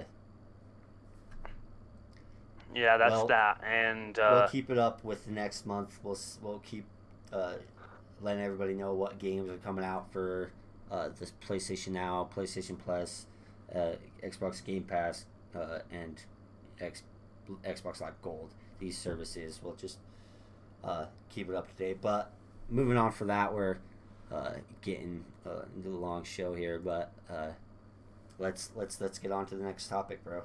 What do we got? so, I mean, we've had a little more positive PlayStation news with PlayStation Plus, which I'm glad to see PlayStation Plus doing good, and as well as they seem to be trying a little harder with PlayStation Now. I mean, it's still debatable with what games were put in there, whether it's good enough compared to the competition. So, but now we're going to be talking about some news that isn't as good, and it's not very objective. It just isn't great. We have Japan studios closing. So they've closed their Japan studios. So makers of Demon Souls, you know, they're no Yeah. longer Hmm. a thing. They don't, apparently they don't either don't care Did about they just their completely close them down, or did they merge them into a different studio? closed, just closed, dude. Like Japan studios is no longer a thing. So, and no, it's not any sort. This was released at the beginning of the month on April 1st. So it says, no, sadly, it's not a cruel April Fool's joke. Sony's Japan studio, responsible from everything from Ape Escape to Shadow of the Colossus to Gravity Rush, is shutting down today. Uh, it says the writing's been on the wall for a while, is what they think. And a number of top Japan studio creatives, including Silent Hill and Gravity Rush creator, Demon Souls producer, and Bloodborne producer. They leave. They leave. Um, you have a 20-year veteran, Gavin Moore, who most recently directed the PS5 remake of Demon Souls. They leave. So the studio, which was a creative team between Astro's Playroom, they leave. They leave. They're after 24 years at Sony and 18 of those in Japan. Yesterday was my last day at Japan Studios. This is what Gavin Moore says on Twitter. He says, "I will miss the great spirit and camaraderie of the studio that was a huge part of my life. Time to seek out new and exciting opportunities." So the games like Gravity Rush, like I said, and games like Shadow of the Colossus and Ape Escape and Demon Souls, they've moved the production of Demon Souls with the remake over to a different studio with the new one that came out, but they're shutting down the studio because apparently it's not profitable enough, I guess. You So think they used it it, mainly as a support studio? Is that what it sounded as? See, that just doesn't make any sense to me. Still, it's like there's different ways you can take that talent and try to initiate it instead of just being like, okay, we'll just shut down the studio and it's just a loss to try to keep it open. When you have the need for first party content and the need for content, it just doesn't seem beneficial to me in the long run to close down these studios instead of trying to fix the initial problems. Because if it's you have a studio that's been around for 25 years, I imagine they're pretty experienced. They've got to be pretty experienced to be around for that long. So instead of right.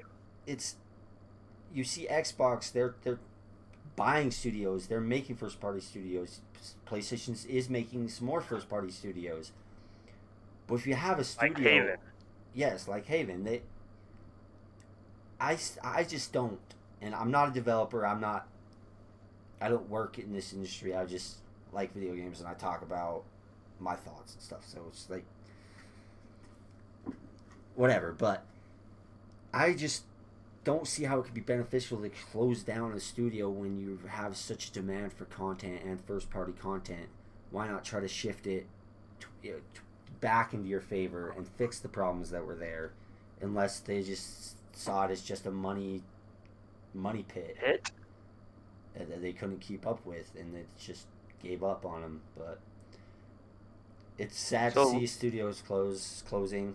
I never like it, people losing their jobs. I mean, but they can always find another one. It's game development. You're always going to be able to.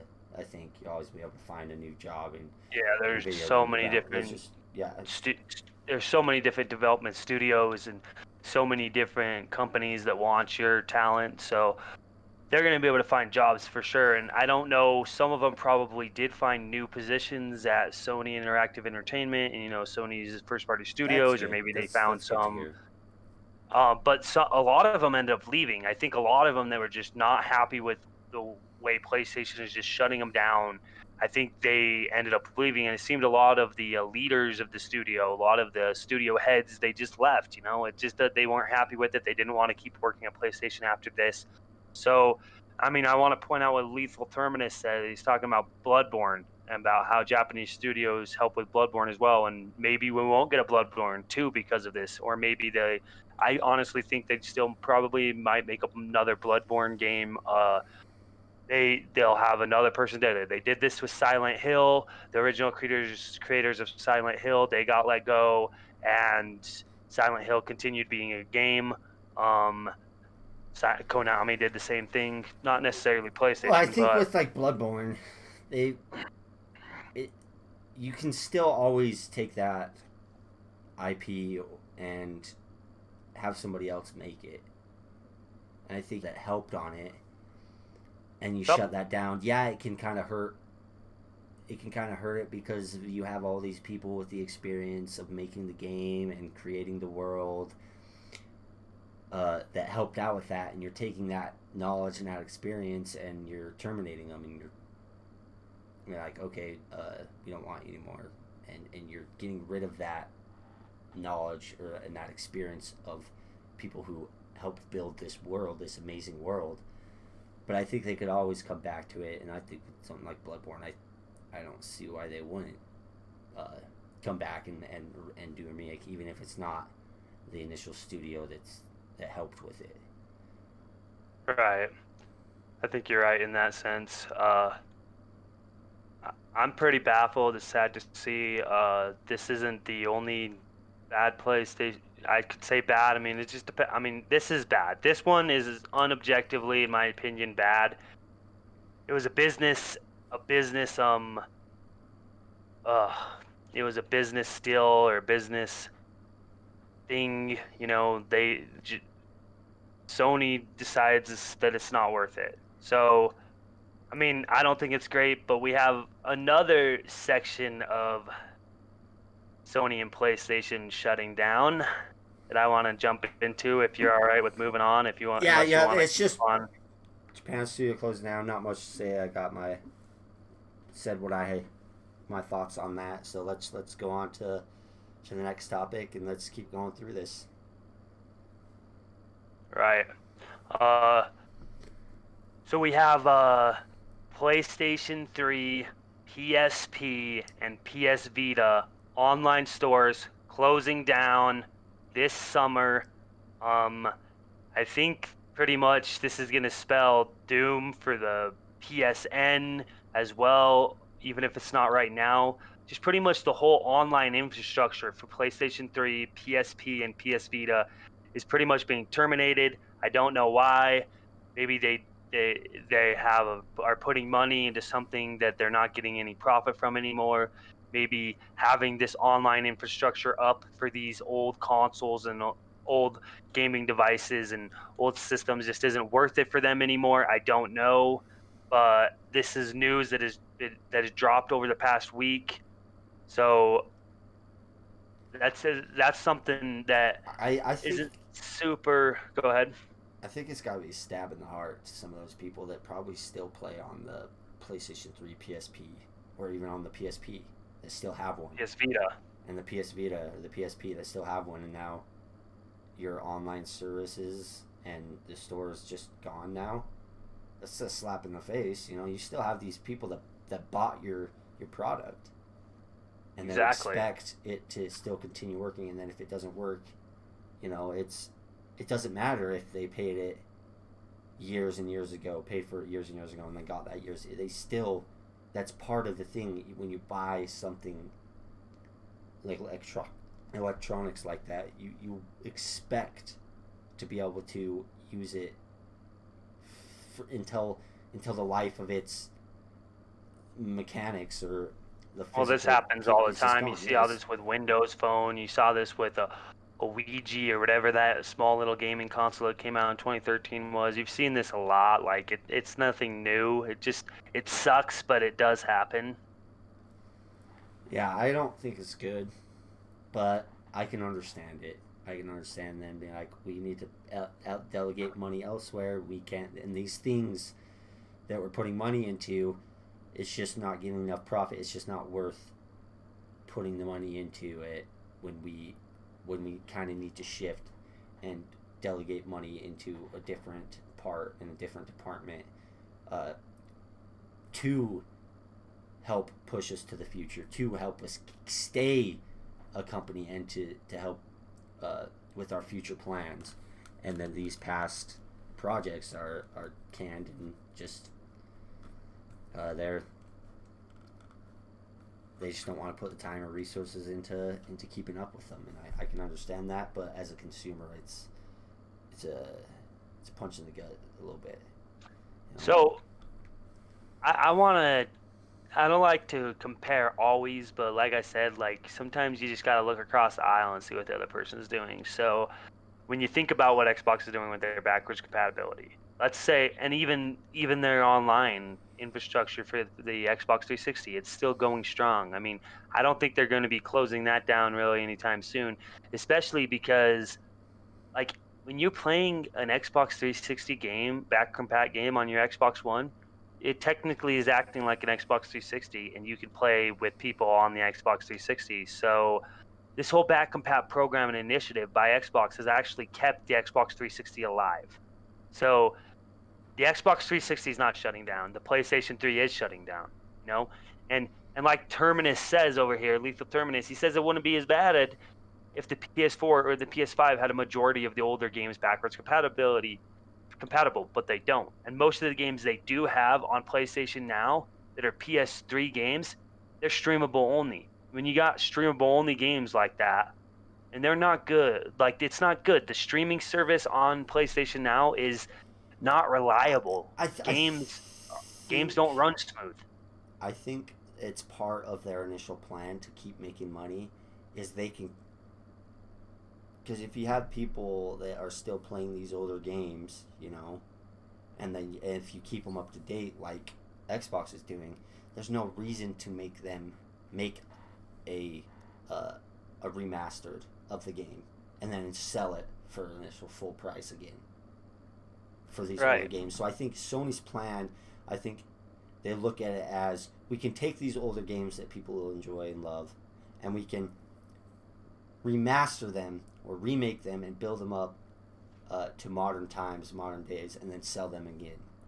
While Xbox looks at it as, we can make these games better initially, put in the time and effort to make these games look better and play better into the more future, into more modern times, and that people might even still buy those. Not for full price, Yeah. but they still might buy them. And then that helps developers out, and of course Xbox gets a cut of that. So it's two different approaches on this older games, because I think it's more of, they've I think it's more they want to, oh, I lost my train of thought for a second, but It's just a different thought process and how they want their business to yes, operate when it they want comes to to come this. back to these older games and to be able to still make money and sell them. It's just a different approach on the two. But I think it's with coming back to these older games and making a remake off of them, that's more development time on it. And of course, it's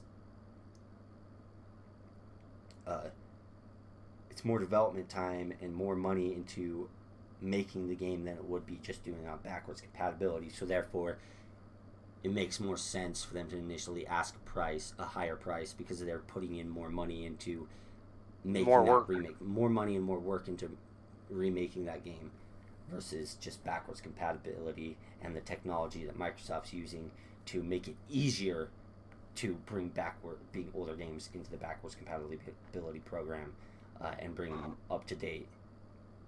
And they're putting in the work and the infrastructure to make it easier and make that happen. While I don't think Sony they don't have that infrastructure to do that. So their way of making money off it, more money off of older games, is to make remakes and remasters to sell them for full price. And I think they have to do that because it costs more to go into that route. Yeah, I see what you're saying with that, and it makes sense. I mean, I don't love this happening. I can see it as a business if they're not making enough profit off of it. If it's creating an overhead that's still there that doesn't need to be there any longer, like this online infrastructure is still there. It doesn't need to be. They don't need people monitoring whether or not the storefront's still working good, whether these game downloads. They don't want to have to put too much work into older products. So I'm going to be talking about this Jason Schreier Bloomberg report, and I want to move on to that. I mean, this is probably the worst PlayStation news. This is bad optics, in my opinion. So I'll get into it. But so apparently, Jason Schreier has inside reports, and we all know Jason Schreier. Whether you like him or don't like him, I personally don't like him. He is right most of the time. He gets his inside scoops, no matter who it hurts, and he gets these big bombastic, like, news topics that it's just the way he works, He will get the news no matter what. So this is his report that he reported on Bloomberg. So he used to be part of Kotaku, then he moved to Bloomberg, and I think he likes it there where he's at. I mean, a new gaming division of Bloomberg, which is a business news site, and he's talking about the fact that Sony Bend, who made Days Gone, and we talked about Days Gone earlier, wanted to make a Days Gone 2. They pitched a Days Gone 2. And even though Days Gone didn't sell bad, it didn't sell great. So PlayStation didn't like how much they wanted it to sell more, even though it didn't sell bad, and the Metacritic could have been better. But so they say no to a Days Gone 2. So instead, and this is all coming from Jason Schreier, take it with a grain of salt, but I will say, as I said before, his news reports are usually pretty correct. No Days Gone 2. They are moved on to help with either a new Uncharted or a remake or remaster or something of an Uncharted. Some unknown Uncharted project. They're moved over to help Naughty Dog with that. So then you see people leaving Sony Bend, like these leaders leave Sony Bend, and they continue making they continue making this Uncharted game, whether it's a remake, remaster, or a new title. And they didn't, and Sony Bend, the people that were still there, they didn't like the fact that they were being moved to support studios. So they keep petitioning for a new IP and eventually, apparently, which this is the good news, apparently Sony allowed this new Bend, which it's still Sony Bend, it just doesn't have the same exact people it did before, because certain people got fed up and they just left. So Sony Bend is now apparently making a new IP as of a couple months ago. So this is very new. As of a couple months ago, they're making a new IP. We don't know whether the Uncharted game is still happening or not. Naughty Dog but apparently the Naughty Dog is making the Last of Us remake or something going on with the Last of Us remake. There was this visual arts part of Sony who wanted to make a remake. I think they wanted to make, I don't know what remake they wanted to make, but Sony then decided that if they're going to make a remake, you need to make the Last of Us remake. But then they decided, hey, and take this with a grain of salt. I'm only taking from what I've got out of this. Pretty much The Last of Us is being remade as a remake, the original The Last of Us. The possibility of a new Uncharted, Sony been making a new IP, and the big takeaway Jason had from this was they're pretty much only caring about big blockbuster games right now through their first party output, and you'll still see second party and third party smaller games through PlayStation. But apparently, I mean, if you even look at the title of the article, it states Sony's obsession with blockbuster is stirring unrest within PlayStation Empire, you know? And Yeah, if anyone wants to go to Bloomberg News and read this and see for themselves exactly what key takeaways they get out of this, but this is what I've taken out of this. This visual arts service group was making the Last of Us remake, and then Naughty Dog took it over. So apparently, there's going to be a Last of Us remake, I guess, the original game, as well as No Days Gone 2. Some people in the community are really upset about the news of No Days Gone 2. Um, yeah, this is a big I yeah, piece. I actually have quite a bit to say on this, and it's upsetting to me from a creative point. And I'm kind of looking at it as a side of a developer. As I'm not a developer, so I don't know like how hard it is, but I'm kind of trying to look into the eyes of a creator and someone with an imagination that loves to create. When you Right. make a game, you know, and you pour your heart and soul into your vision, whatever, and you have that creative freedom, and you use that creative freedom to create your vision and to what you want to make. But if it doesn't hit right, and if it doesn't sell enough, then they they're like, no, you can't make another one of that. You can't continue your story. So then you go on to the next game you're making, and then you have that thought in the back of your mind. It has to hit right. It has to hit right. There's, then you can then you may look at some older past games and be like, what can we do with this game to make it popular, more popular, to where people will sell it. And sometimes it could hit, but I think it could hinder the creative process because you have that fear in the back of your mind that maybe I can't do everything that I wanted to and fully realize my creative world and creative vision, because if it doesn't hit right, we're gonna be done for. Like, the studio's gonna be shut down, and so you'll do certain things and put certain mechanics in a game that you, just because if you think it'll work and it'll make it a little more popular. To me, my favorite games are those games that people don't care and that about the fad or what's popular, and they create the world that they've imagined up in their mind. And to me, those are the best games, and that's where you're gonna get the best games, is when you have creative freedom and you have the ability to, with pretty much no limits or little limits, to create what you want to create and not have to worry about the sales or how well it's going to do and how well it's going to be perceived, because you're worrying about what other people think. And yeah, it's a business of making money, but there's ways you could do it to where,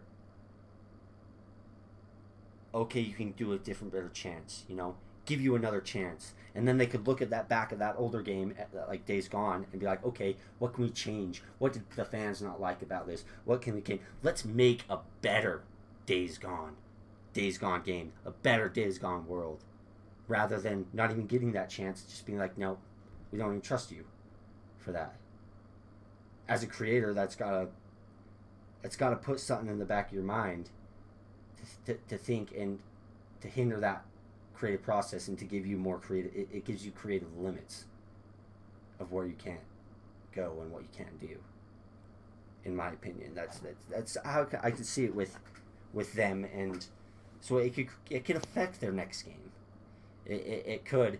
I hope their next game is good. I want to see what they're working on.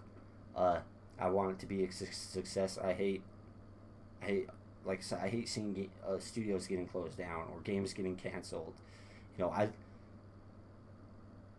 gaming is my favorite hobby because of it. It's just it brings people's imaginations to life, and you get to explore people's worlds and people's thoughts and people's imaginations and the amazing worlds that people create, that developers create. And I don't like every game to be the same just because of it's popular and just because it's going to sell a lot of money. It's going to sell a lot of copies and make a lot of money. I agree with you on that sentiment for the most part. I mean, it's one of those things where I understand the need for the blockbuster game. I understand what sells for PlayStation. You get those third person, over the shoulder, mature titles, whether it be something like Horizon Zero Dawn, whether it be something like God of the War, whether it's The Last of Us, whether it's so their Spider-Man game, you get these games, they sell really good and it's a really good look, but they take so long to make. As well as they all start seeming the same almost. You start getting some people that might be thinking, well, this is just, it's starting to feel like a remake of the same game. So if all they care about is It's just remakes the and same or gameplay, just a different story. Different story, yeah, it's different like the world, same same type of gameplay, game. same same experience, but it's just a different story in a different world. That's all it is. It's what it seems like with some of these games. It's just like I said, it's you got to hit a certain set of standards and rules. And when you have that as a creator, that limits your creative freedom, that sets boundaries on it, and I don't like it. I don't think it's good because I Variety. personally, When you think exactly, about what Xbox does comparably, you got the variety, and yeah, they are lacking. Xbox is lacking on this bombastic style of game. They are lacking on this high selling, amazing. Halo's been in a downfall almost. You see and games like Gears of War starting to come back in the limelight. People weren't necessarily happy with Gears of War 4. I mean, it, it's the different sides of the aisle and the different ways they go. And you see the big blockbuster games sell really well, but they almost seem one and done. People still play Halo to this day, even Halo 5, Halo MCC. These are games that have been built upon. These are things teams tried that they didn't hit the mark at first, but they continue trying and they continue working on it. You see games like No Man's Sky. You see games like Fortnite. How do you get these games if it isn't for trying? If it isn't for the creative freedom, how do you get these games? exactly, Now that's it's exactly what you're saying. How do you get these games? Because you're not going to be able to find the next huge hitter, the next big thing that's different if you stick to the same set of rules and the same outline that previous games has done. You're sticking with that outline. You're going to kind of stay on that path. You're not going to be able to find a different path that's going to be revolutionary to the industry with types of games when you restrict people and their creative freedom like that. yeah. How can you have a longevity of a game? You have to keep making new games, whether it's a remake, whether it's another title, whether it's a sequel, whether it's a prequel. You got to keep making new games, and they always have to hit this exact mark that Sony seems to want. It's always, and I understand it worked out in certain people. Like Guerrilla Games, they moved from the Killzone franchise onto Horizon Zero Dawn. I understand that. But you're still making, and the thing is, that even took diversity away, in my opinion. Yeah, Horizon Zero Dawn is an RPG light, but SOCOM was the first person. I mean, not SOCOM. Killzone was a first person shooter that actually, it was a shooter game that actually created a diverse portfolio. And it's just, you're not getting this set of games that it could hit the mark when you keep making the same type of games over and over again. And I'm not saying I don't love the God of Wars. I'm not saying I don't love The Last of Us. I'm not saying I don't love the Spider-Mans. I think these games can still be made. But you look at this, you look at the amount of studios that they're closing down, and they're creating new studios, yes, and they bought Insomniac, sure, but who's holding up PlayStation at the moment?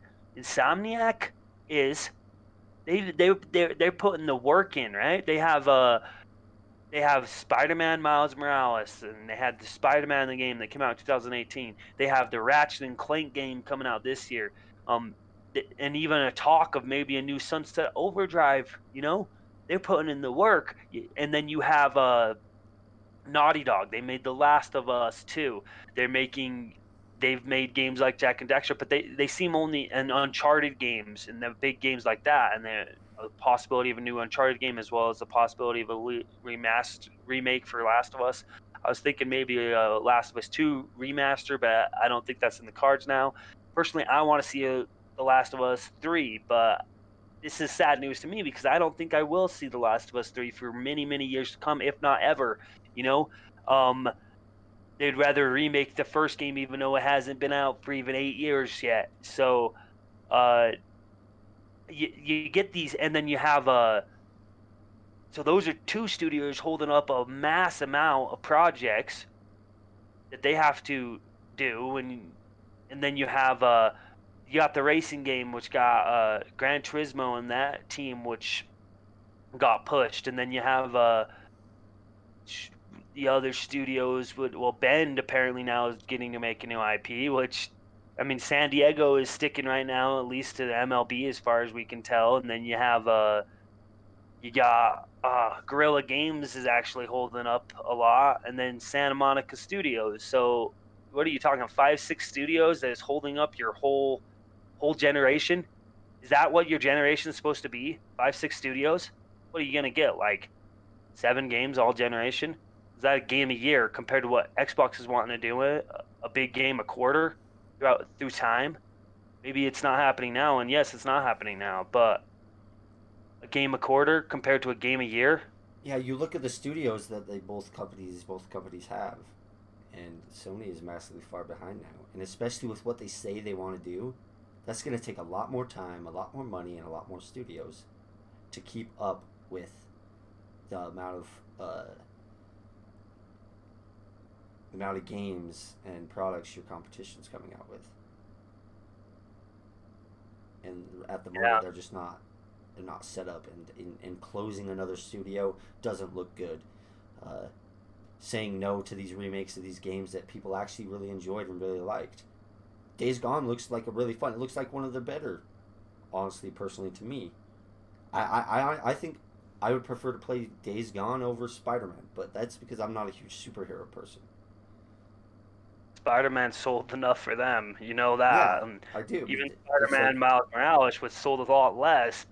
if Apparently, you that still sold enough for them, don't I give up, guess. if you put in the initial time, money, and work in the beginning to prepare for the future, it's going to pay off and benefit. Don't kill these games. Keep them alive, and you'll see the benefits you can get from it. I think Xbox is starting to see those benefits. Yeah, well, I mean, we'll see. I think it's sad no Days Gone 2. I personally would rather have The Last of Us 3 than The Last of Us remake. I do think another Uncharted or a remake of Uncharted is really cool. I don't know exactly what's going on over there at PlayStation. And this news article by Jason Schreier I'm not saying PlayStation isn't going to do good this generation. I do think they're going to have a good generation. I just am starting to worry about the creative freedom. at these studios. I'm starting to worry about what does PlayStation care about? Is it only the big bombastic game? Why Xbox used to be this way, but Game Pass has allowed them to change. Game Pass has allowed them to say, hey, can have a variety of games that even if you have a game like Battletoads or Crackdown that doesn't do super well, if it has a niche player base that will subscribe to Game Pass Ultimate, even if Yeah, it's just like, hey, that's a game I could at least try with Game Pass Ultimate, and then you get the subscriber base up because you keep adding more and more games, and the more and more better games you make. Oh, look at all the Forza Horizons that are in there. Look at all the Forza Motorsports that are in there. I'm a racer fan. Or what all these Bethesda games coming in, Fallout games and Elder Scrolls games and the older games, even the newer games coming in. And it's creating it's cultivating a different culture and a different economy per se. yeah, exactly. You have these niche products that say only a couple thousand people will it, but that's a couple thousand people subscribing to your service for a game that's not even a triple A game, that doesn't take as much to develop, as much time to develop, but people love those type of games and they're their favorite types of games. And even if it's a little bit amount, such a minuscule amount seems like, you add those up for each different type of niche product and you put it all together, it creates a lot more than you realize, because you're accessing more people, and even more people, rather than just have this one set style that you do and expect to grow your business out to more and more people. It just doesn't make sense, and it's not going to work in my eyes. Exactly. I mean, it's to be seen what's going to happen. I don't want to spell out doom and gloom for PlayStation. I know they're doing great things. They've had a great track record of great games coming out. We've had the Horizon Zero Dawns. We've had the Last of Us. We've had the Spider-Mans and the God of Wars. And this has been a great generation for Sony. I just don't want them to get complacent. And I think seeing this, they might be starting to get complacent, and maybe this generation isn't going to go amazing for them. But I also I will die on the hill that we can't just assume how this generation is going to play out. The people who assumed that Xbox One would be dead and gone by the next generation, they were completely wrong. There was a big U-turn that happened throughout the whole Microsoft corporation. So I don't want anyone to say, and I'm not saying that the same sentiment from Xbox One, the beginning of that generation, to the PlayStation 5 generation, there's not the same sentiment. I just am a little worried and a little concerned about some of this news that has been dropping, but I don't think it's doom and gloom. I think we need to wait and see what happens before we can just start thinking doom I and want Sony to hit back hard and to do their yeah. best to come up with something to put the smack down on Xbox again, because that's Competition beneficial is for good. everybody. And to come out with something that we didn't even think that was possible, we didn't even think they would even do, like the Bethesda deal with Microsoft. We didn't even think that was even that they were even going to be able to do that. But yeah, You don't think that ever would happen? Do you want to move into Outriders impressions and then we can get out of here, or what? yeah. We're getting on to past 2 hours. Past 2 hour show. It's been a long show. It's been a great show, but we've been playing Outriders, and it's been a lot of fun. And we're gonna talk about our thoughts and our impressions and what we like about the game and what we think. And I think I've only played 4 or 5 hours. I play about 6 to 10 hours. Yeah, so I'm not super far in the game, but what I could say initially from my experience so far is I'm having a lot of fun with it. But the one thing that's irritating, and you know about, because you called me and I was like, I'm in an intense fight and I can't pause the game. Freaking heck, because it's multiplayer servers, so you can't pause the game. You pause the game, you go into your menu, and then you're still getting shot at. So Exactly. that's one thing that I don't care about that, but I think the gunplay is fun, and I like the cover based service. I like that you don't have to. That it's not a mandatory thing to be in the cover based.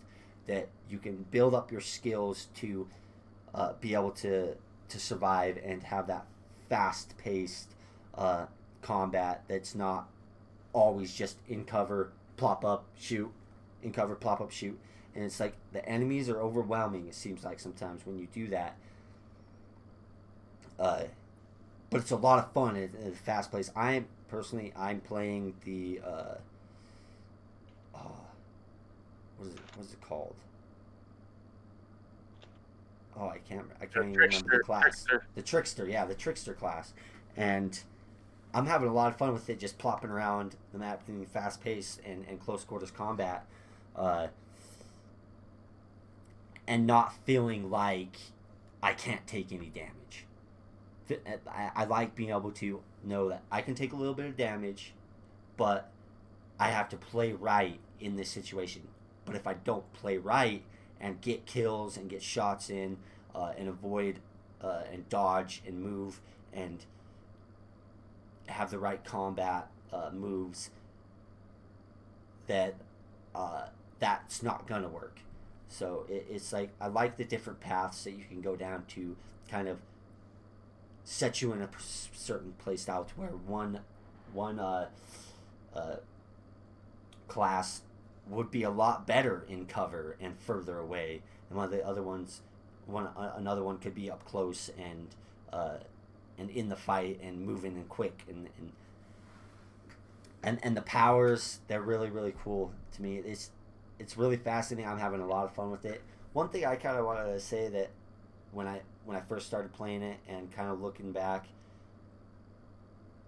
that I see a little bit of similarity to the way it looks and kind of what I've seen with the gameplay to Returnal, aliens in space, and I wonder how much difference they're gonna be together. Because if it's kind of similar, it's like I've had a lot of fun with this game. I want a new story, kind of a different experience. Maybe I'll go into Returnal because of it's similar, and I knew I had a lot of fun with this game, and it's kind of similar in some gameplay aspects. I might want to be more willing to try. That's just what I saw. And that's just what I think about the game so far. Well, when we get further into it, almost finishing the game, we'll talk about it more and have, I think, a special show. I think we should have a special show just to talk about Outriders, and if anybody wants to come in and join them in on the chat and talk about their experience and what they liked about the game, and just have a party where we talk about Outriders, and I want to see everybody's different experiences and what they think about the game. I think that'd be way fun. But I've been having a blast with it. I'm going to continue to play with it. I wish they'd get the servers a little bit under control so we could play together and not keep disconnecting like we were. But I'm excited to keep getting into it. I'm excited to jump back in after the show. So yeah. What about you, bro? What do you think about Outriders? What is your experience with it? So I've been able to put a little more time in it than you. I like the game quite a bit. I do kind of wonder about the whole online aspect. I mean, I get what they were going with. They wanted it to be a streamlined, seamless experience. People can jump in at any time. If you felt like you needed help on a level or a boss, you could either send an invite or you could have your play session set to open and someone could join up on you or something like that. I kind of get what they were going with on that, but personally, I don't like the whole online infrastructure. And the story for me is I wanted to play it on Thursday night last week, like as soon as I could. I wanted to get ready for Boom Show, playing the game, and I actually did get to play the game, but for like 3 hours I couldn't play the game because it was online connection issue, server issue, this and the next thing. It wouldn't even let me load in the game. And that was on solo. I haven't had that much issue loading in games this week. I haven't had as much issues loading in the game on solo play, but like you mentioned, we're playing together, and I've been kicked numerous times. disconnected from the host, which would be you, I guess. I don't know.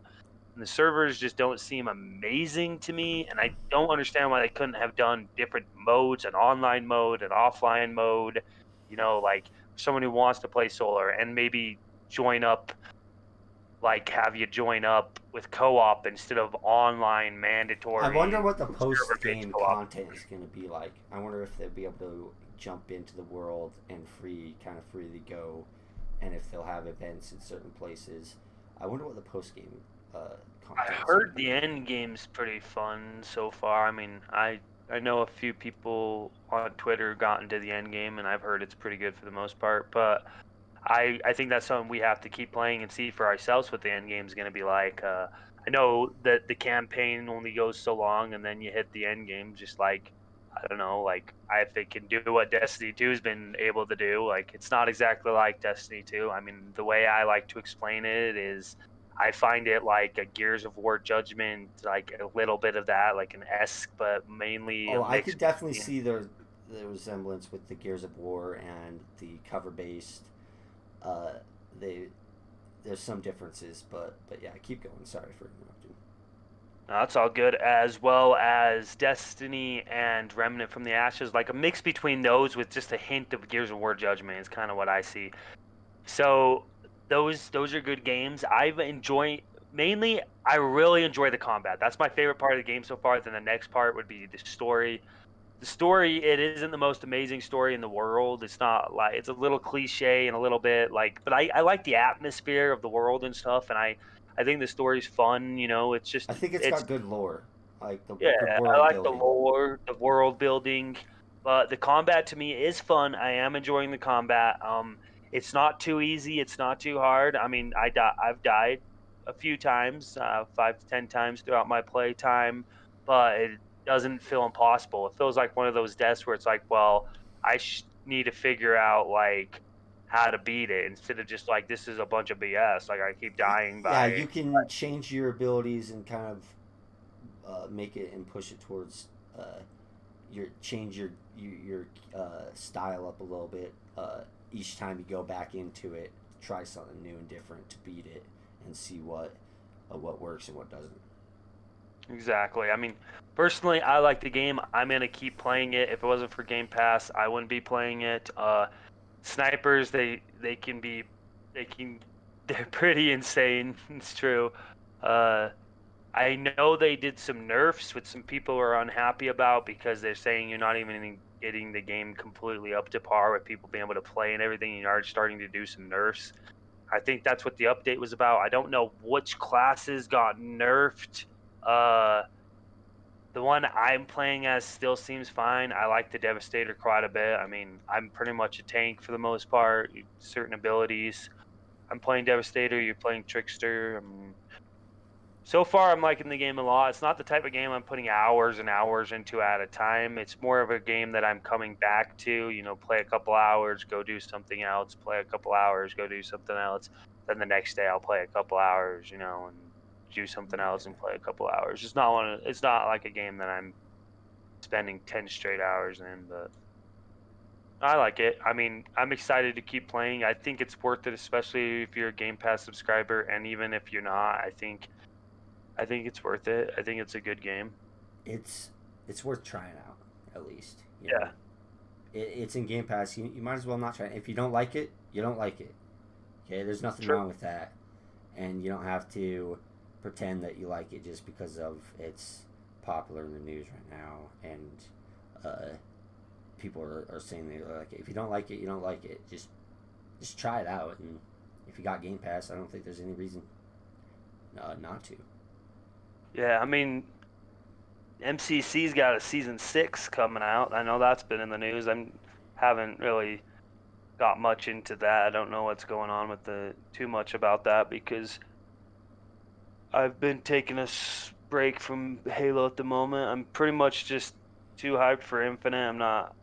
I'm not as into the older games as much right now, which I love them. I've put a lot of time in Halo 3 and a lot of time in Halo 5, but I know MCC had season 6 and they have a new Halo 3 map, which is cool. Definitely cool. Yeah. There's some. Yeah, we that we're getting into past 2 hours, getting to a long show, but about 2.5 hours I think this month. But we had a great show, a bunch of great topics, and we'll be back on Friday next week. So we did the show today. We couldn't get to it yet, yesterday, but our initial shows are on Friday. That's 5 o'clock Mountain Time. Would be 7 o'clock on the East Coast, Eastern Time. But yeah, did you have anything else to say about Outriders, or are you good, bro? Not Outriders or Halo in general. No, I'm just gonna get to the where you can find me and what we've been playing. Yeah, Oh, definitely. yeah. So go on. What have you been playing, and where people can find you, bro? Yeah. Well, people could find me at Infinite AA117 on Twitter, as well as we have this gaming Discord, Brothers in Arms Gaming Discord channel. You can go BIA Gamecast at BIA Gamecast on Twitter. Brothers in Arms. It's not at a Gamecast. We need to figure out how to delete that Twitter because yeah. Those are mainly where you can find me at, and hit a like on our show, share this out, let people know about our show if you've enjoyed it, and if you didn't enjoy it, I guess hit a dislike. We had a dislike. Um, it's super exciting to be part of this community, to be honest. I'm super happy that we've done this podcast. It's a weekly podcast. We do our best to do it every week. We missed last week. We had the Booms podcast last week, but it's been great. I'm really happy with everything that's been going on in the gaming Yeah, universe for the most part. it's great to talk about, and I have a great time with chatting with you and with chatting with everybody in the chat. Uh, we have great shows, and we hope you hit the like button if you enjoy it. Subscribe to the I channel. don't know Hit the how bell. to No. I don't know how to link the Discord channel for Terminus or whatever. I know how to invite Yeah, people, but I'll not put link that it. in the Oh, okay. description. I'll put that. I can even just drop that in the There you go. comments I as got it. well. So you got it. Yeah. Heck yeah. All right, yeah. Come chat with us on the Discord. We've got a great community starting up over there, and we'll see you guys next week. And it's been fun. We 5 hope you o'clock guys, Mountain Time on Fridays. we hope you Yeah. enjoyed, and we guys hope you have a great day and some great gaming. Enjoy what you're playing. We'll see you guys. Bye.